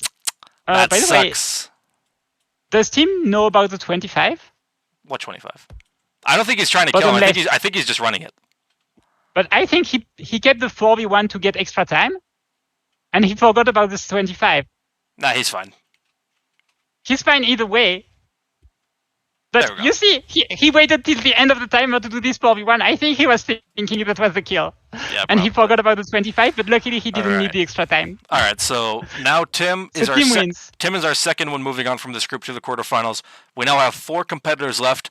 XCDude96, Slackabro, Open Tanyao, and Riedel. One of them will also be moving on to the quarterfinals. The other 3 will be eliminated. Oh my god, what a game. What a game. Missing the 4-1. But as sucks. we saw, he absolutely had the win. Yeah. Riedel absolutely had the win. Yeah, that sucks. He had the win 2 ways. It was actually a very well-planned. That is so unfortunate. Just very unfortunate that he forgot the 4v1. Yeah.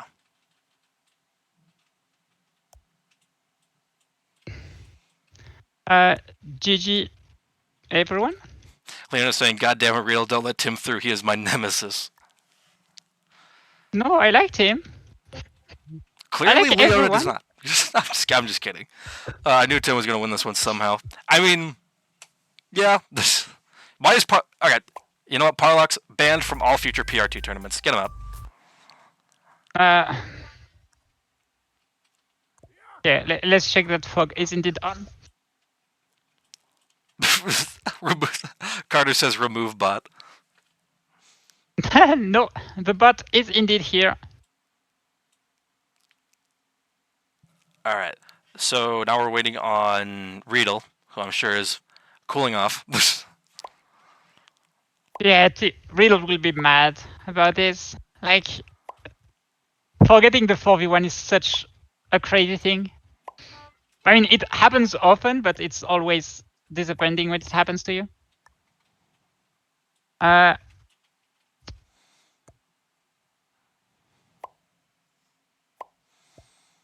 Waiting for the colors to be taken. Looks like we have the same colors for this game. Yeah, no, it's going to be the same.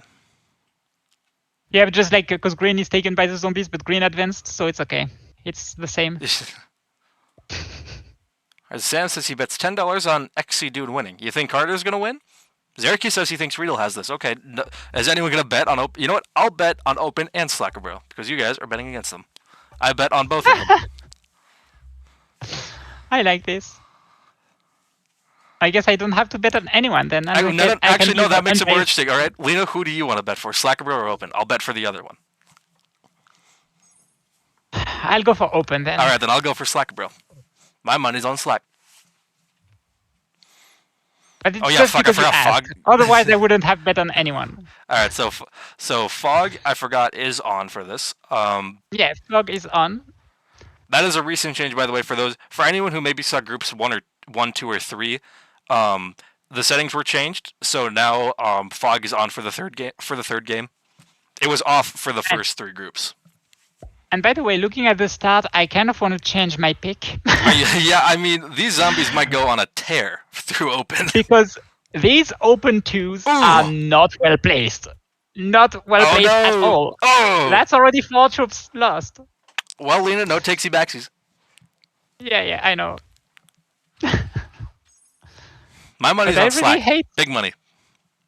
Big money, big money. I bet he takes Helium 3. Actually, no, that Zombie 10, he should probably run. I think these zombies are going to go on a tear. Yeah, there's no huge stacks in the middle. It seems like the majority of troops are like on the outskirts. But the big zombie stacks are in the middle. I think there was an 8 in the middle bonus. There was an 8 in the middle bonus, and then there's a 10 right there in that that we can see. That we see 2 zombie 4s. I think that might be everything of the zombies. So let's see the blizzards. So we have the blizzard like on the middle right of the map that makes the bonus, like I think it's a +3, a 2 territory bonus with the 10 of zombies. It does. That will be a very good bonus to use. But these zombie.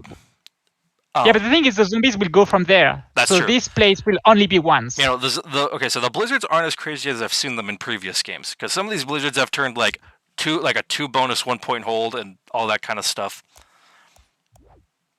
Actually, there was one game. There was the last group I commentated. One of the blizzards made it a 3 bonus 1 point hold, which was crazy. Yeah, I saw that group. Yeah, that was my group. Oh yeah, you were in that group, weren't you? You weren't in that game though. I was thankfully not here anymore, luckily, but that game was crazy as well. Trunk said, "I made a pathing map for this, and all I could say is black gets slammed." Okay, don't tell me that. I mean, I don't know. I don't love, by the way, open keeping the 2s on the portals, because the zombies we know love to jump from portal to portal. So I think I would have fortified the 2 from the top right to the 6. Oh, I think you just lost that 4. Instead of going from the other 2. Okay, yeah, the zombies are going left. Oh my god. Let's see if we see that stack appear somewhere. I think... There it is. Wait, no, that was the 8. Where's the 18? I don't know. Oh my god, yeah, he is getting slammed. And Trunk was right. Trunk was right. God. Oh my god. No, actually the 18 is on here. Yeah, the 18 is through the portal. Okay, but Slackerbro still lost a lot if they made that pathing work. Slackerbro just lost like 10 material at least. Oh man, these things are tearing. If I was open here, I would check how much the zombies kept on these 2. Because depending on how much the zombies had, then you know if the zombies did attack the 4 or not after that. Because this territory could only attack the 4 of Riddle on the right side. And so depending on the roll the zombies got, the 4 is alive or dead. True. But there is a lot of zombies on the left side. So that's kind of what I was talking about. Like now the zombies are all on the left side, and the right side is kind of free. Because the zombies were on the right side, they moved away from it. Yeah. All right, Leona has hope for Slack. She's saying that he may have consolidated into an 8 and moved away.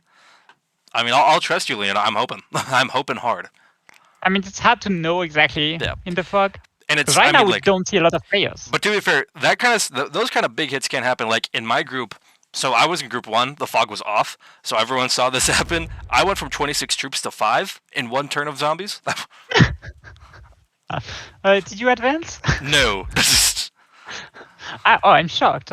Yeah, I know. Okay, so Riddle is trying to take the +3 over there, probably.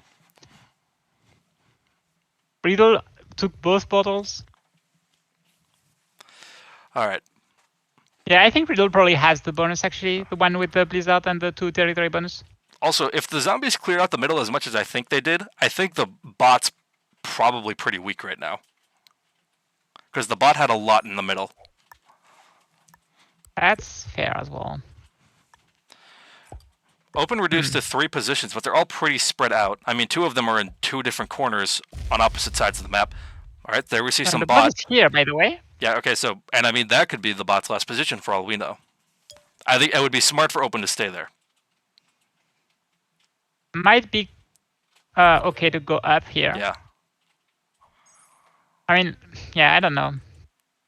All right, MidAZ I bets don't on the exactly bot. know All what right. Open's plan is, because Open is like on literal opposite corners of the map, which is okay when it comes to playing spread out. But I think the only bonus Open really has decent claim over is the one on the top right, because the one on the left is gonna start growing with big zombie stacks. Yeah. We'll have to see. All right, so Slacker Bro, I would really like to see how Slack's doing right now. I want to know how hard he got hit. Because all we saw was that he lost 2 2s. And all we saw now is one black stack on the top left side. Okay, we see. Okay, so we know he's there. Plus 27. Uh-oh.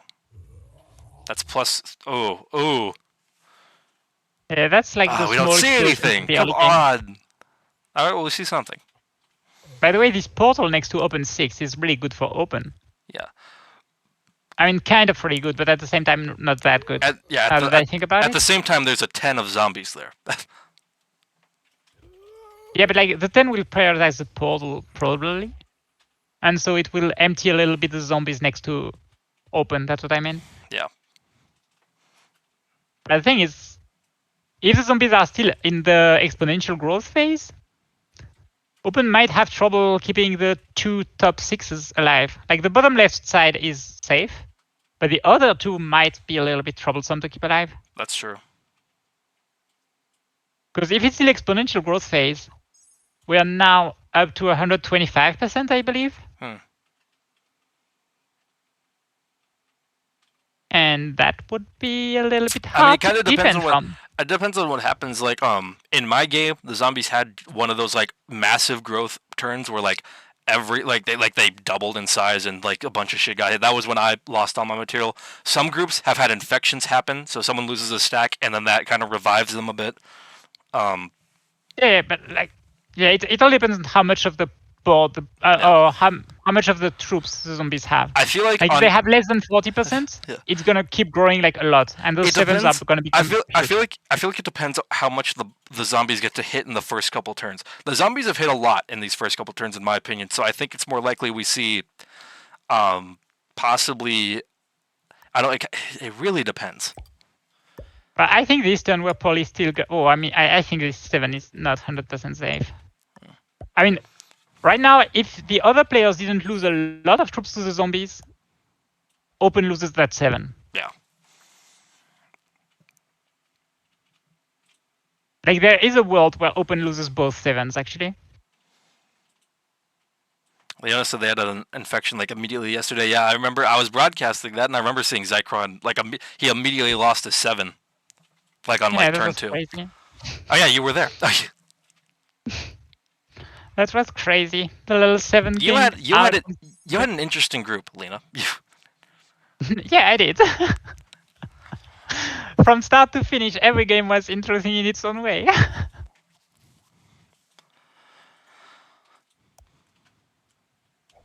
Oh, Carter has +7, by the way. +7. He has Command Center, which is the 2 territory in the middle of the board. And look at that. That 7 is in a rough shape. That 7 is dead. That 7 is dead. I told you I thought it was dead. There it is. And it is. Oh.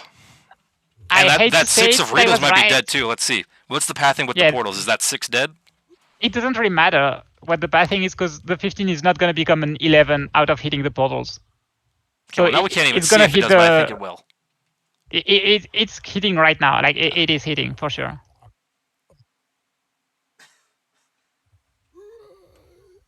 We might have a big Carter win, by the way. Command Center in the bottom leftmost 2 territory bonus, right? Tim, you are being way too confident in chat right now. I mean, I don't know about the other players. Pink does have a +2, by the way. Pink. So Pink has lost the +3, but kept a +2 behind. So probably has Copernicus, the Copernicus Valley. Probably the 3 territory vertical bonus. Yeah, right that's the one I mean, like the thin one. That's Copernicus. That's a +2. I'm sorry, I don't know the bonuses on this map at all. It's fine. I believe it is, because I believe the one next to it, which is the Caucasus Mountains, I'm pretty sure that's where the bot is. Well, okay, we see the bot. Did the bot get +5, by the way? I didn't check. I don't think so. The bot went through a portal, by the way, probably. Possibly. I don't know. We'll see the bot die eventually. But Open is now in a very, very rough shape. Doesn't have a bonus. Might actually try to go for the bonus. Open is in a terrible situation. Alright, it did hit a portal. If I'm Open, I'm taking that bonus over there. Yes, he should. Right now. Come on, Open. Come on. Come on. Be a risk taker. I think he's thinking about it. Oh, yeah. Oh, yeah. There you go. Oh, maybe Riedel does have Caucasus. Caucasus. Maybe he just took it. Okay, interesting way to guard. That's a little bit risky, because Riedel is pretty strong right now. Yeah, Riedel could actually just kind of be sizing up from that corner. To be fair, this one of the bot on the bottle might be the last of the bot, but that would be hilarious. Would have gone for the bot kill there. I mean, it could have been worth it. Could have been worth it for Open to maybe try, but like. The thing about the bot kill is there is a chance this is not the end of the bot. Yeah, and then someone might see. And if it isn't, you're losing like a lot of troops for no reason, kind of. But if it is, even if it is the end of the bot, and you do get the 4 cards, it's only 10 troops that you get, and then you're behind in cards. Yeah. So you get 10 troops now, and then you're behind in cards. And yeah, it was not absolutely the end of the bot. But I think not hitting it is probably the safest play. Yeah, now it's back to normal, +2 everywhere. So zombies are under control. They got enough of the total troops after last turn, obviously. When they destroyed Open.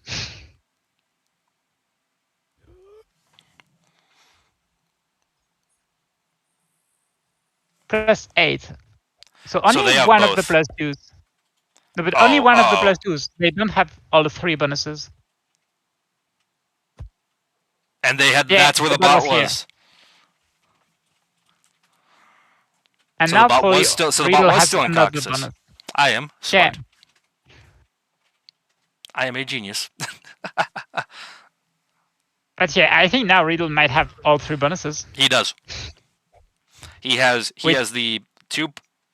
What is that one called? Dark Craters. That's a +3. Copernicus. That's a +2. And Caucasus Mountains. That's a +2. So currently he's making +7 from bonuses.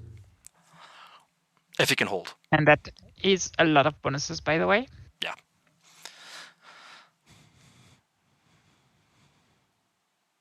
I don't think anyone saw the 6 being hit. No. Other than Tanyao, who saw it was going to happen. All right, so Open wants to be friendly with Riedel. Riedel could kick him out of there, I mean. Let's see if Open wants to trade cards here or not. Because maybe that's what Riedel's maybe that's what Riedel's offering. Maybe Riedel's offering like, hey, you want to trade? Because Open doesn't have a lot of cards over there. If like the cards are gonna be expensive if Open doesn't like card trade with Riedel. And Riedel totally could afford to trade cards over there. Yeah, he already has 2 other bonuses. I mean, losing 1 is not going to be a. Oh, but you have to put more on the bonus. He needs more on the bonus. I mean, the portal. Whatever. All right, we see what you have to bring your 5 with. Oh, okay. And he trusts Riedel. All right. I mean, but that 6 might not be safe. Okay. So yeah, I'm pretty sure the way it's looking, Riedel has all 3 of those bonuses in the bottom right. Carter has Command Center. Open has Apennines, which is a +3, and then Slackerbro has nothing. Let's try to check how many troops does Slackerbro get.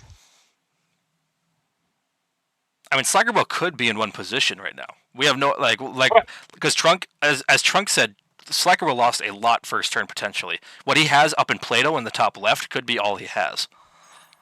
That is very possible. But what I love about Open's position is the 7 in the bottom left might be unknown to absolutely everyone. I don't think anyone knows it's there or remembers it's there.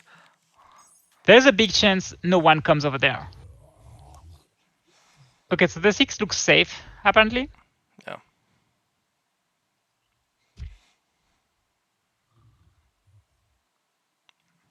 Just barely, but it's safe. Just barely. So well played, Open. 1 more troop on there, and it was over. Oh yeah, like 1 less troop on the stack, and it was over as well.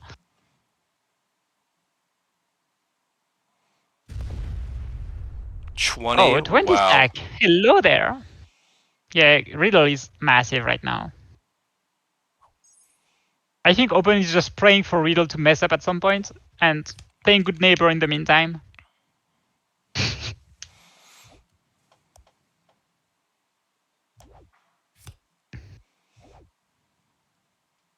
Okay, that's a good habit to have, by the way.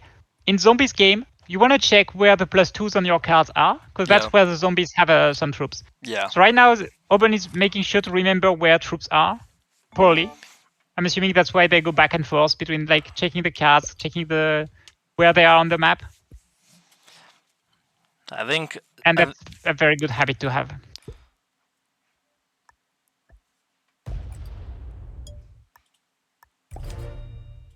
So yeah, I think black is probably only on the top left. Yeah.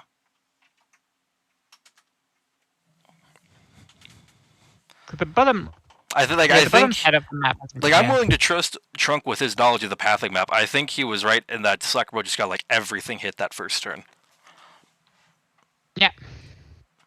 I mean, sometimes bad spawns do that to you. Pretty efficient. With no orange, we know orange isn't in one position. He has still actually no. He lost that position in the top right, potentially near Open's bonus. He might have lost that. So Carter could be reduced to just command center in the middle. When would orange have lost that position? Did we see him lose it? I feel like if the zombies are, I feel like if the zombies are all there, he might have, but it wasn't very strong. No. I think it was strong enough to survive this. Potentially.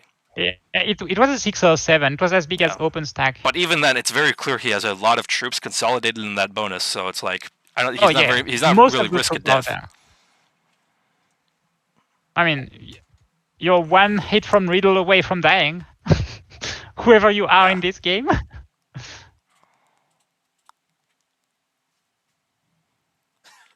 Slackerbro is just playing hide and seek while the other players are playing Risk. He is. Slackerbro is just keeping himself alive. Ooh, plus 69. Someone dab on that. Come on. Yeah. There we go. They heard you.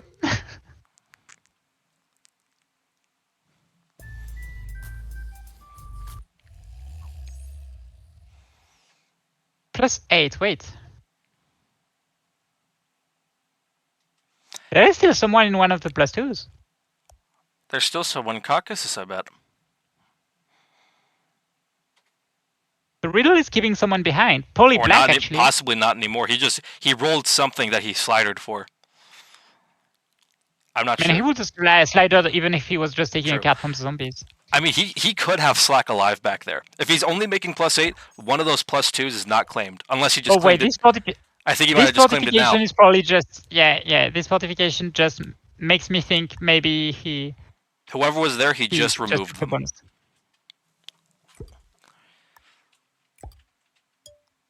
Or maybe he's just skill guarding, but that's... I don't know. And that's an expensive card. That's why, like... So Carter is still there. Carter is still alive up there. There was no reason I thought that Carter would not be here anymore. So, yeah. Look, I'm still betting on Slackerbro. He could bring this back. I'm a believer. Yeah. You have to go back to the portal with some. It's over. Nope. Open is giving the bonus up. Oh, but I like this play here. Because now the stack is probably going to go to the south. Yes, and it might break Riddle, which is... I mean, I like it and I hate it at the same time. Like, he loses that bonus, but like, I don't know. Let's see. The thing is, Riddle loses a little bit more. I mean, assuming the stack doesn't go like south and then northwest. Because that would be the worst. Yeah. If the stack just traps itself over there, that's the... Like, this play is then the worst play ever, like, in terms of results. And also assuming the stack that comes in is strong enough. Because there's always a risk that the stack just... Like, if someone else has a portal, like, open, like, maybe Carter took a card on the portal next to the bonus. Yeah. Okay. Oh, we see another stack of Carter. That's actually very interesting. The Carter is in 3 positions now. So Carter's quite spread out. But it's 13. All right. Uh-oh. It's gonna That's going straight into Riddle. Yeah, that is. Riddle is gonna be disappointed.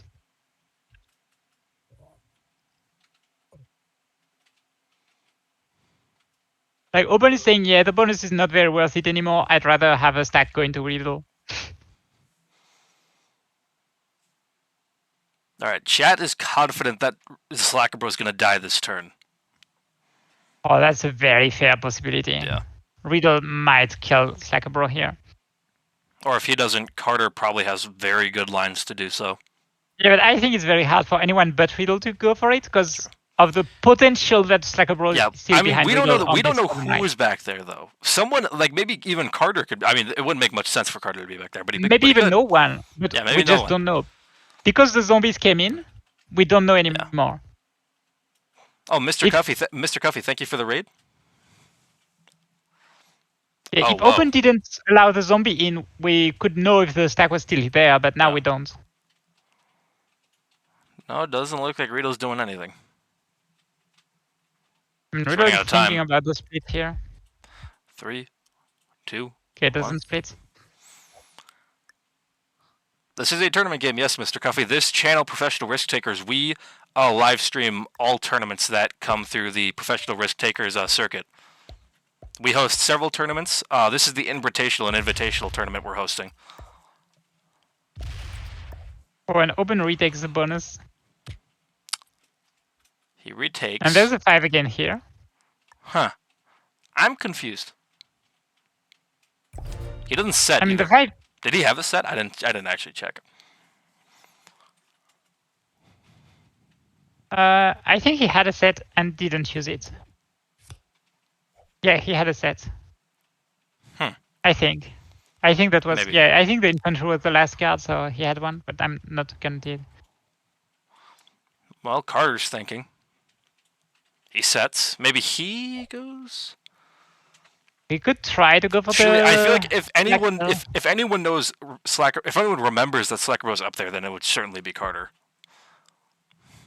You mean top left? Yeah, top left. Yeah. Oh. Oh, it's a kill attempt on. Oh, I think Open dies, and I think that's enough. Die. Carter does go for the kill on. That is game over for Open. Open is eliminated. All right, we have our first elimination for this game. Come on, Open. We need to spectate, please. Please, we got to see the action. Open. Thank you. Thank you. Okay, so Carter was indeed on the 3 Carter was down there. Oh my god. Oh, it was Carter over there. Okay. He was the one down there trading with Riddle. Interesting. Which means that Slacker does have one position. That is absolutely what is going on. I think so as well, yeah. And now Carter is extremely strong. Yeah, look at that. Look at that. Just hidden back there.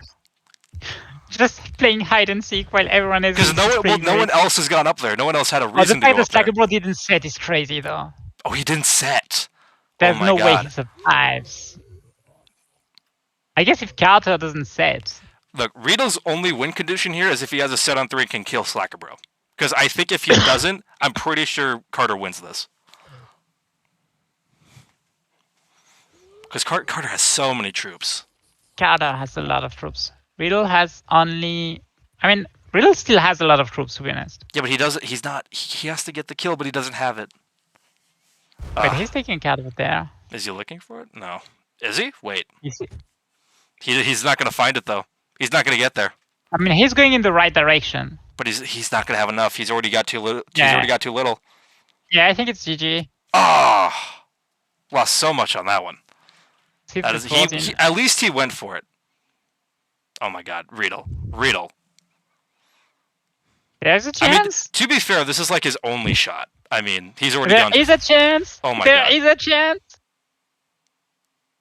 Oh. Okay. I'm starting to not believe anymore. It's over. Okay, one more. No. Okay. I think time is running out. Roll it. Blitz it. Come on. Ah. Yeah, but I think it was a 0%. So. Yeah. That's unfortunate. All right. So Carter, it looks like will be our last qualifier from this group. And unfortunately, that will. Yeah, the Slacker dies. Yeah. And that will leave Octofinals, Slackabro, and Riedel all eliminated from this group. Zeraki, Tim, and XC Dude will all be moving on.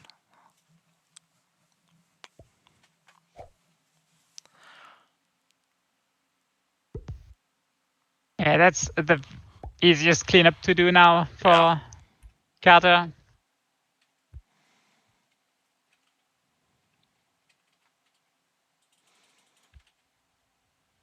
Just checking that there is no he's making sure. Missing. He's paranoid.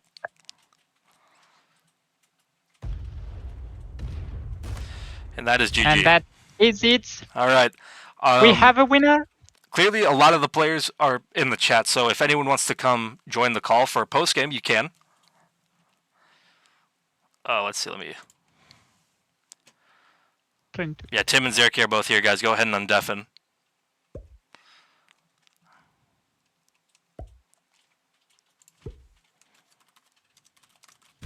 What's up? Hello. And well played. Well played. Good game. Good game. It was a lot of action. Indeed.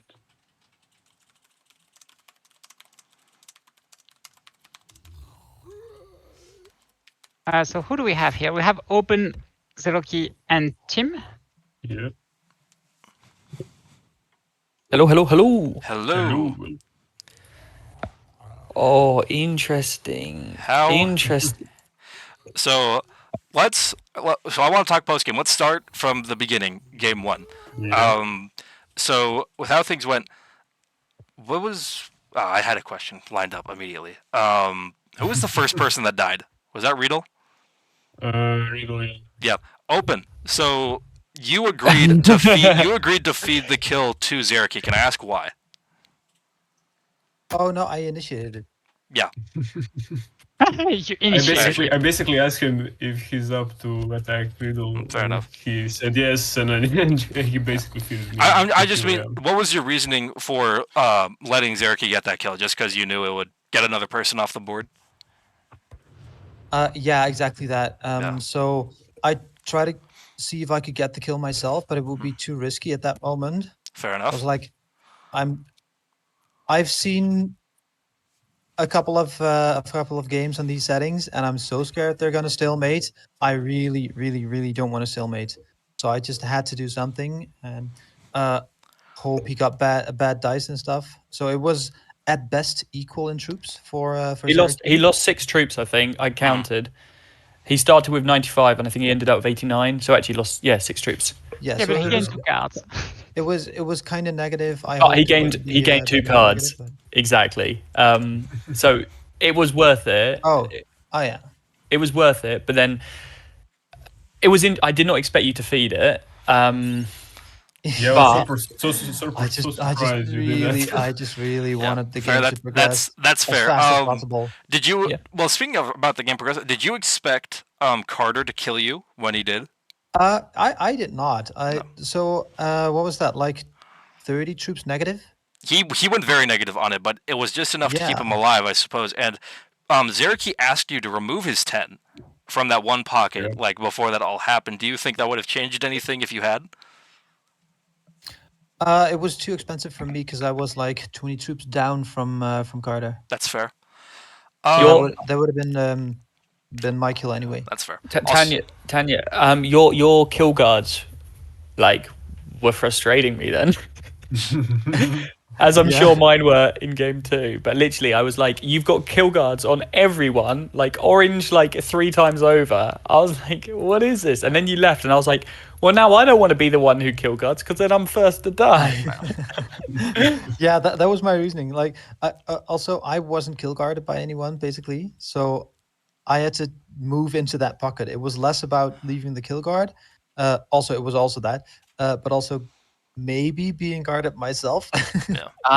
Okay. I was tempted to, but then I was like, if anyone breaks my bonus, I can't do anything about it. Yeah. I mean, Tim, that was. I'll say one thing. One of the main themes of game 1 I noticed is that Zeraki and Tim, you guys seem to be both best friends and bitter rivals during that game. Oh no, we did you take any of those breaks to heart, Zeraki? No, I didn't. I was No, just messing like, around. yeah, so was I. I was like, realistically, the extra 4 troops don't mean anything, but it was like, yeah. I saw Zeraki trying to get over 12 territories, like on so many turns. Yeah, that's the thing. It just seemed like you guys, like the entire game, you guys probably helped each other out the most out of anybody, and you also, but you also were the ones constantly keeping each other in check. Like you were both looking at each other the most that entire game. Yeah, we basically acknowledged we were both very dangerous. Or the fact, from everyone else. So. Or the fact when Tim early on, when you locked everybody in Gun Tower Arty, that bonus, everyone was involved except Zeraki. He was the only one left out. I did that on purpose to manipulate everyone. Yeah. That was my whole game plan. Oh, really? I mean, Zeraki, how many less troops? And don't get me wrong, I 100% know I fed game 1. Like, it happened. You hit way too much. I hit way too much. But I was like, what I was I didn't expect you to have the trade, so I expected you to have to. Then you had like 300 troops. Yeah, to be fair, I probably shouldn't have even hit the stack. Yeah, you shouldn't have. Yeah. I'll be honest, Tim. I won't have killed him. Like Tim, in terms of that troops, was the problem. In terms of like Carter's total troops, you hit probably around half. I'd say you probably shouldn't have hit more than like a third, maybe even just a fourth. Something like that. And in all fairness, this got me in the FFA finals as well. I don't want to hit too little that you just then don't go for the kill, because then he's just gonna. I don't know whether he'll suicide me or not, but chances are he will suicide me because I've just fed. He can't win now. Yeah. Yeah, I was benefiting the most from both of you, so I knew exactly no one would have attacked me more than you. I know, and I'm sure I messaged him. I was like, attack Zeraki, because he went before me in the turn order. So, wait, did he go or did he go? No, he went after me. He was after you. Yeah, after you, yeah. And that's why I had to do it. But then Zeraki, no offense, but you scare me sometimes. I feel like if I hit a bit too much, like I'm just dead. That's my whole game plan. I just have a very strong influence. Yeah. Also, yeah, sorry. Another thing, Carter. What did you? Carter, you're muted, by the way. Are you able to talk, or? Maybe. Maybe not. We'll come back to him. Wait. Sorry about that. Yeah, I got it. Okay. Nice. Nobody's talking. Sorry. Yeah, well done on game 3, by the way. Yeah, GG, dude. Yeah, well done. Yeah. But Carter, what did you think when Tim kind of just went into game 1?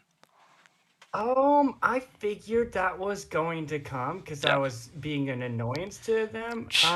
Myself, I forgot to trade on 4, which would have kept me alive. But in retrospect, I think that was probably the best for everybody because it stopped this. Yeah, we had to end it somehow. But I think Tim's play was great. I just think, one, he got an excellent roll on my stack, which hurt him too much. 60 troops to kill 90 or something. Yeah, and I think also you needed to drop it down maybe 20, 30 troops so he had a better shot. Yeah. I think him just slamming my stack and removing like 50 would have gotten Zeraki to kill me 100% for 5 cards. Yeah. I completely, and I apologize for it, I think like 3 times. Like, I think that, it was too much. I think it's 100% the right move for you. Like, and you don't expect to get that ridiculous of a roll. I was like, you know what? I probably should have actually just gone for the kill then. Yeah. Like if you went that far, you might as well have. Yeah. It was very close. Wrong amount. But anyway, moving on. I'll move on to game 2. So with game 2, I'm so sad Riedel didn't join. I had so many questions. Yeah. Unfortunately, he had to go to bed. But so Tim, we were talking about the fact that at what turn was it? I think it was like the second or third trades, I think. You potentially had lines for a kill on open into the 70, but you didn't add quite right. Did you see lines for that at all, or like were you? I'm gonna have to rewatch this back because I saw somebody in the chat say you had the win like ages before, and I was like, yeah.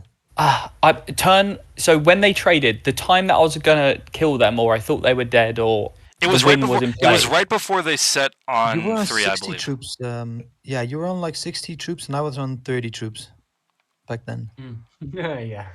Was there a little bit of a +5 differential here? Was there no? Maybe I did add wrong. One sec. I'm actually going to bring up. I'm going to bring up the game real quick just to have a look at it. In the meantime, I would like to ask, like, this is definitely a bonus game. Yes. Carter, No, that should not have been. That should not be a bonus game. I don't think. Yes, it should absolutely have been a bonus game. Okay, well, I'll say one thing. I will say one thing. Every other group except the last one. The last group they chose to play without. That was a no bonus game, and that would for most of it. One person got a bonus eventually, but and then all the other groups it was a bonus game. Everyone was going for bonuses. Yeah, getting bonuses. I would say mostly a bonus game because of stalemate risk. Yeah. Because there's a lot of possible kill guards, right? And if you go for bonuses, that opens up the board, that opens up the 70, then the game can actually end. But Carter, were you planning on just playing progressive style game? No, I was expecting to get a bonus, but you blocked me and I blocked you. So I was. So my only possible bonus was the top right bonus, and you had like the big +8. You were perfectly lined up for the big +8, and then you put nothing there. There was so much in there, and I figured nobody was going to let me hold it. I moved out. I moved out for you because I was like, I feel bad for you guys. I was like, if not, you're just gonna hit me. Also, Carter, I've seen in two groups, I think 2 or 3 groups so far, someone has held that +8. I think 2 groups so far, someone has held that exactly. +8. So I thought you were going for the +8, then I could go for the +5. My other option was the +3 on the far left. Yeah. But yeah, that's just the +3. Sorry for getting your way. I was like, I had all my most material in that +5. That Riedel kept blocking the exit too. So my plan was to take that, and I was hoping that we could work around each other so that I could get in and take that last freaking section that was blocked off by the blizzard. I thought you just decided to play this in a progressive style game. So I was like, yeah, shit. Now I have to. No, for sure. I wanted be kill guarded. I thought you both wanted a bonus, but pink wouldn't hit black to let my 4 out. Yeah. So then it made it so you never had a chance, and I didn't let you win. Behind the blizzard. I was gonna try to kill Tim. I think I had lines on Tim. I think I could have got it. Would have been tight. I was trying to kill Tim before Riedel fed the game to Tim. Yeah. Carter, I actually want. Wait, Carter, is that Carter speaking? That's Carter talking. Yeah. That's Carter, I wanted to actually ask you, what was the game plan with the huge stack up top, man? Like you had to hit so much to get out of there. No, I mean, that was literally my only place where I could actually take a bunch of territories, so I needed a big stack to get out of there. I mean, that's fair. And also, if I have a big stack there, nobody's going to kill me because it's a huge stack. And it looks obvious when somebody's lining you up because they've got to add a big stack up there. Also, Tim, how were you? Tim, how were you feeling when you went to 5 cards that one turn when troops were already pretty high? I felt I should have been dead. You should have. We literally saw the line. Slacker could have killed you right there. Probably won the game. But the issue I think was I feel like it was tight. This 16 was lining up for white, I think, which is the problem. Yeah. Well, the thing is, but he added his troops incorrectly. He misplaced. The thing, it was tight, but then. As soon as open moved to 30, yes, that was the big thing. Like a small stack, I don't know if it was like a 15 or something from orange, was Carter, came in instead. That made the kill not tight at all. He had to hit half as much to get to that. I moved, so I was here obviously, and I moved in because I wanted white to protect me from dying because I was like, I'm dead to Slacker, bro, definitely. I was dead to Riedel, and you removed the kill guard.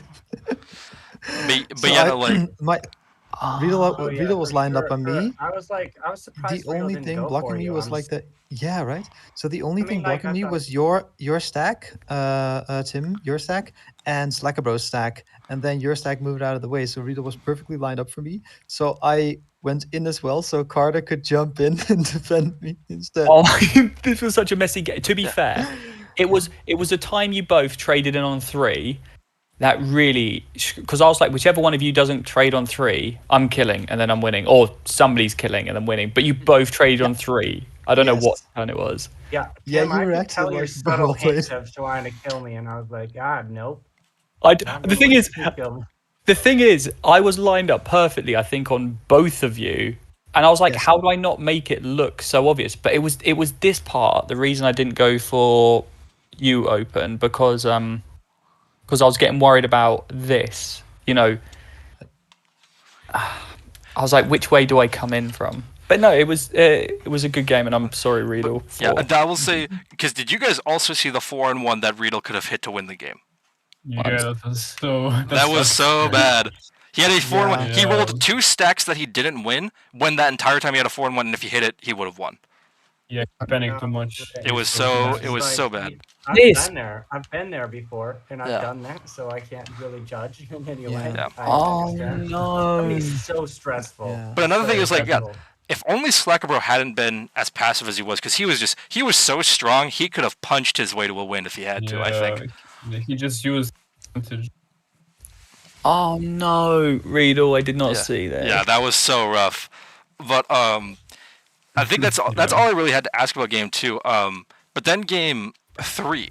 So Slackabro got decimated turn 1. He was down to 1 position immediately, and surprisingly, he lived as long as he did because he was just hiding in the corner.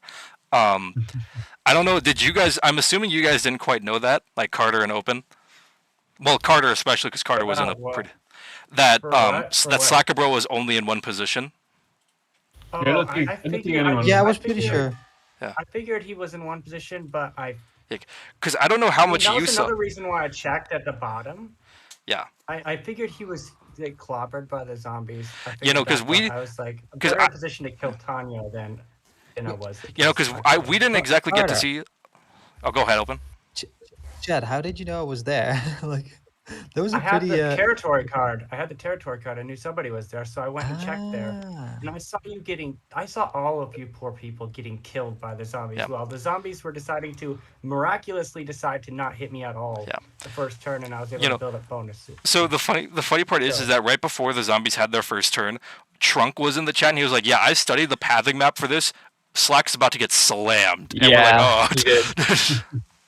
And he did. I felt bad. Oh shit. I felt bad for him, but I was telling my chat afterwards, I'm like, if I fail to lose this, I have made the worst mistake. I mean, if I fail to win this game after the first couple turns, I am the worst. That was bold to make the roll on Open stack in the bottom left. I mean, that was a 15v14. That was definitely 12. I had a 12 that could have hit this. Yeah. Oh, that's fair. But yeah, so as soon as you found that, you were like, all right, time to go. Yeah. That was smart. That Tanya could be in at most 2 positions. And I had a wild card, so even if I somehow failed, I would still be able to recover from that because I had 5 positions across the board. I was almost unkillable. Also, one thing we were talking about in the chat. So we were paying attention to how much Riedel was making because he had complete control of that bottom right corner. And he could have had all 3 of those bonuses, but we noticed he didn't.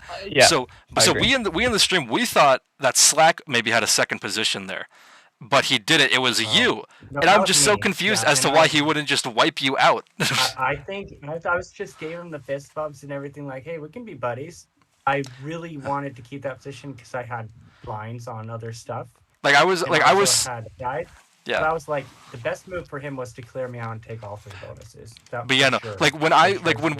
When you killed Open and we went into spectator mode and saw you, I was so shocked when I saw that you were the one down there in the corner with him. Yeah, for sure. But that was a mistake by him to leave me there. But I don't blame him because he was probably he's going to get smacked by zombies or something crazy is going to happen. I'm going to be able to kill him because I'm not generating him now. I mean, to be fair, Riedel was still in a good position, but then you got that kill on Open and everything went to shit. He had to go for the kill on Slack. I had a trade on 4 on my last turn. Trade on 4. And I was so confident that no one knew I was in the corner because I did nothing in the corner there. I didn't set. You had a set?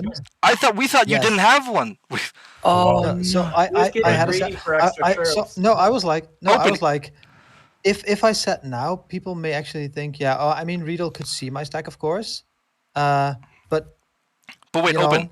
Did you know Carter held that command center bonus? Did you know that? Yes. That's 1 territory away, man.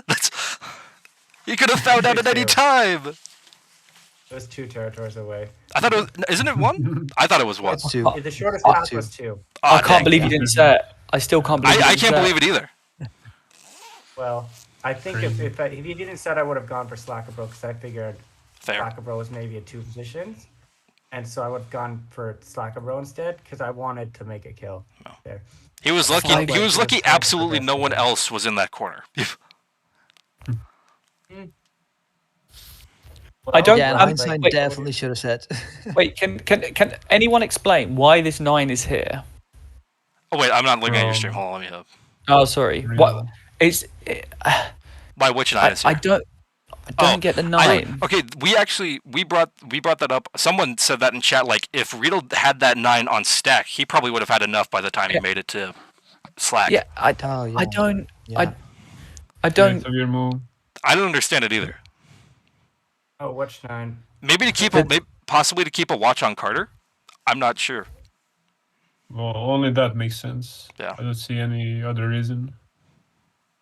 Which 9? Which 9 was that? Oh, that one. I got you. Yeah. That's the only reason I could think is that he wanted to keep an eye on Carter. I'm guessing that it was just like access to the portal for next turn. It was there. It was there a while, I think.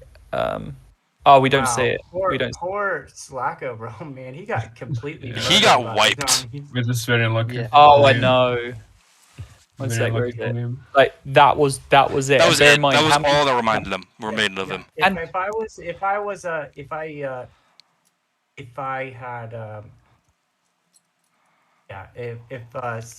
Tanyo sat, I would have added everything to the 19 up top and searched for Slacker, bro. Yeah. Because I think everyone knew. I think everyone at least had an idea who was up there because he did once make an appearance on Portals. On a portal, yeah.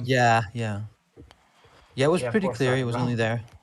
Not to have a set in that situation, that's I actually want to. I kind of want to ask him. I'd have to imagine he didn't have a set on 4, but considering what Open just told us, maybe he did, and also thought the same as Open. No, not in one position. No, I think he had to have. I was confident. He had to have just not had a set on 4. Yeah, I was confident that no one will fight me, so because of that confidence, I didn't set. Yeah, so, you were unfortunate enough that I had the territory card. Yeah. But anyway, I have to get going. But thank you guys all for joining us for the post game. Yeah, congratulations to Zeraki, Tim, and Carter for moving on. Can't wait to see you guys later on in this. And GG's to Open, Slack, and Riedel. I wish you guys luck in your future tournaments. I wish you all luck in your future tournaments, and I hope you guys all have an amazing day. I'm going to close out the stream. Also, thank you to Lena for co-commentating. That was really nice. It was nice to have someone else here for a change. Yes, and Lena, thank you for matchups. Thank you to both of you. Lena is the best Thank you for both of you. Yeah. Of Quarantine, thank you for your time. And Lena, yeah, nice work. Yeah, I'm going to close out the stream. Thank you all again, and have a good day. Well done. All right. Thank you all for watching. Congratulations again to our competitors. Hope they have a good tournament.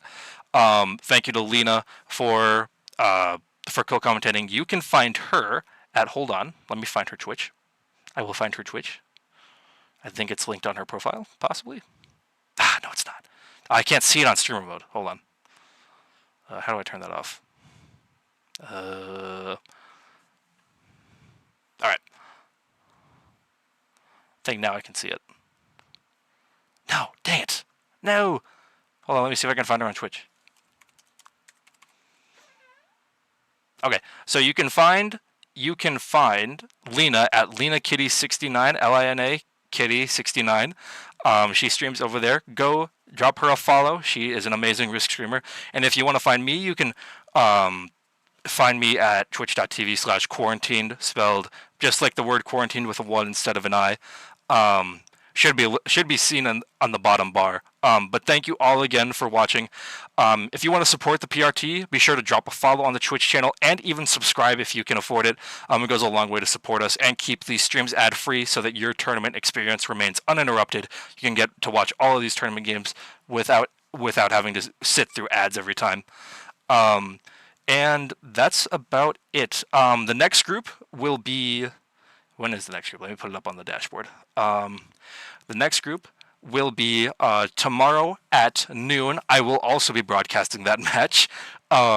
So be sure to drop by, or at 1 p.m. EST, 1700 UTC. Be sure to drop by. It'll be a blast, I'm sure. But again, thank you all for watching, and I hope you all have an amazing day, and I will see you in the next one.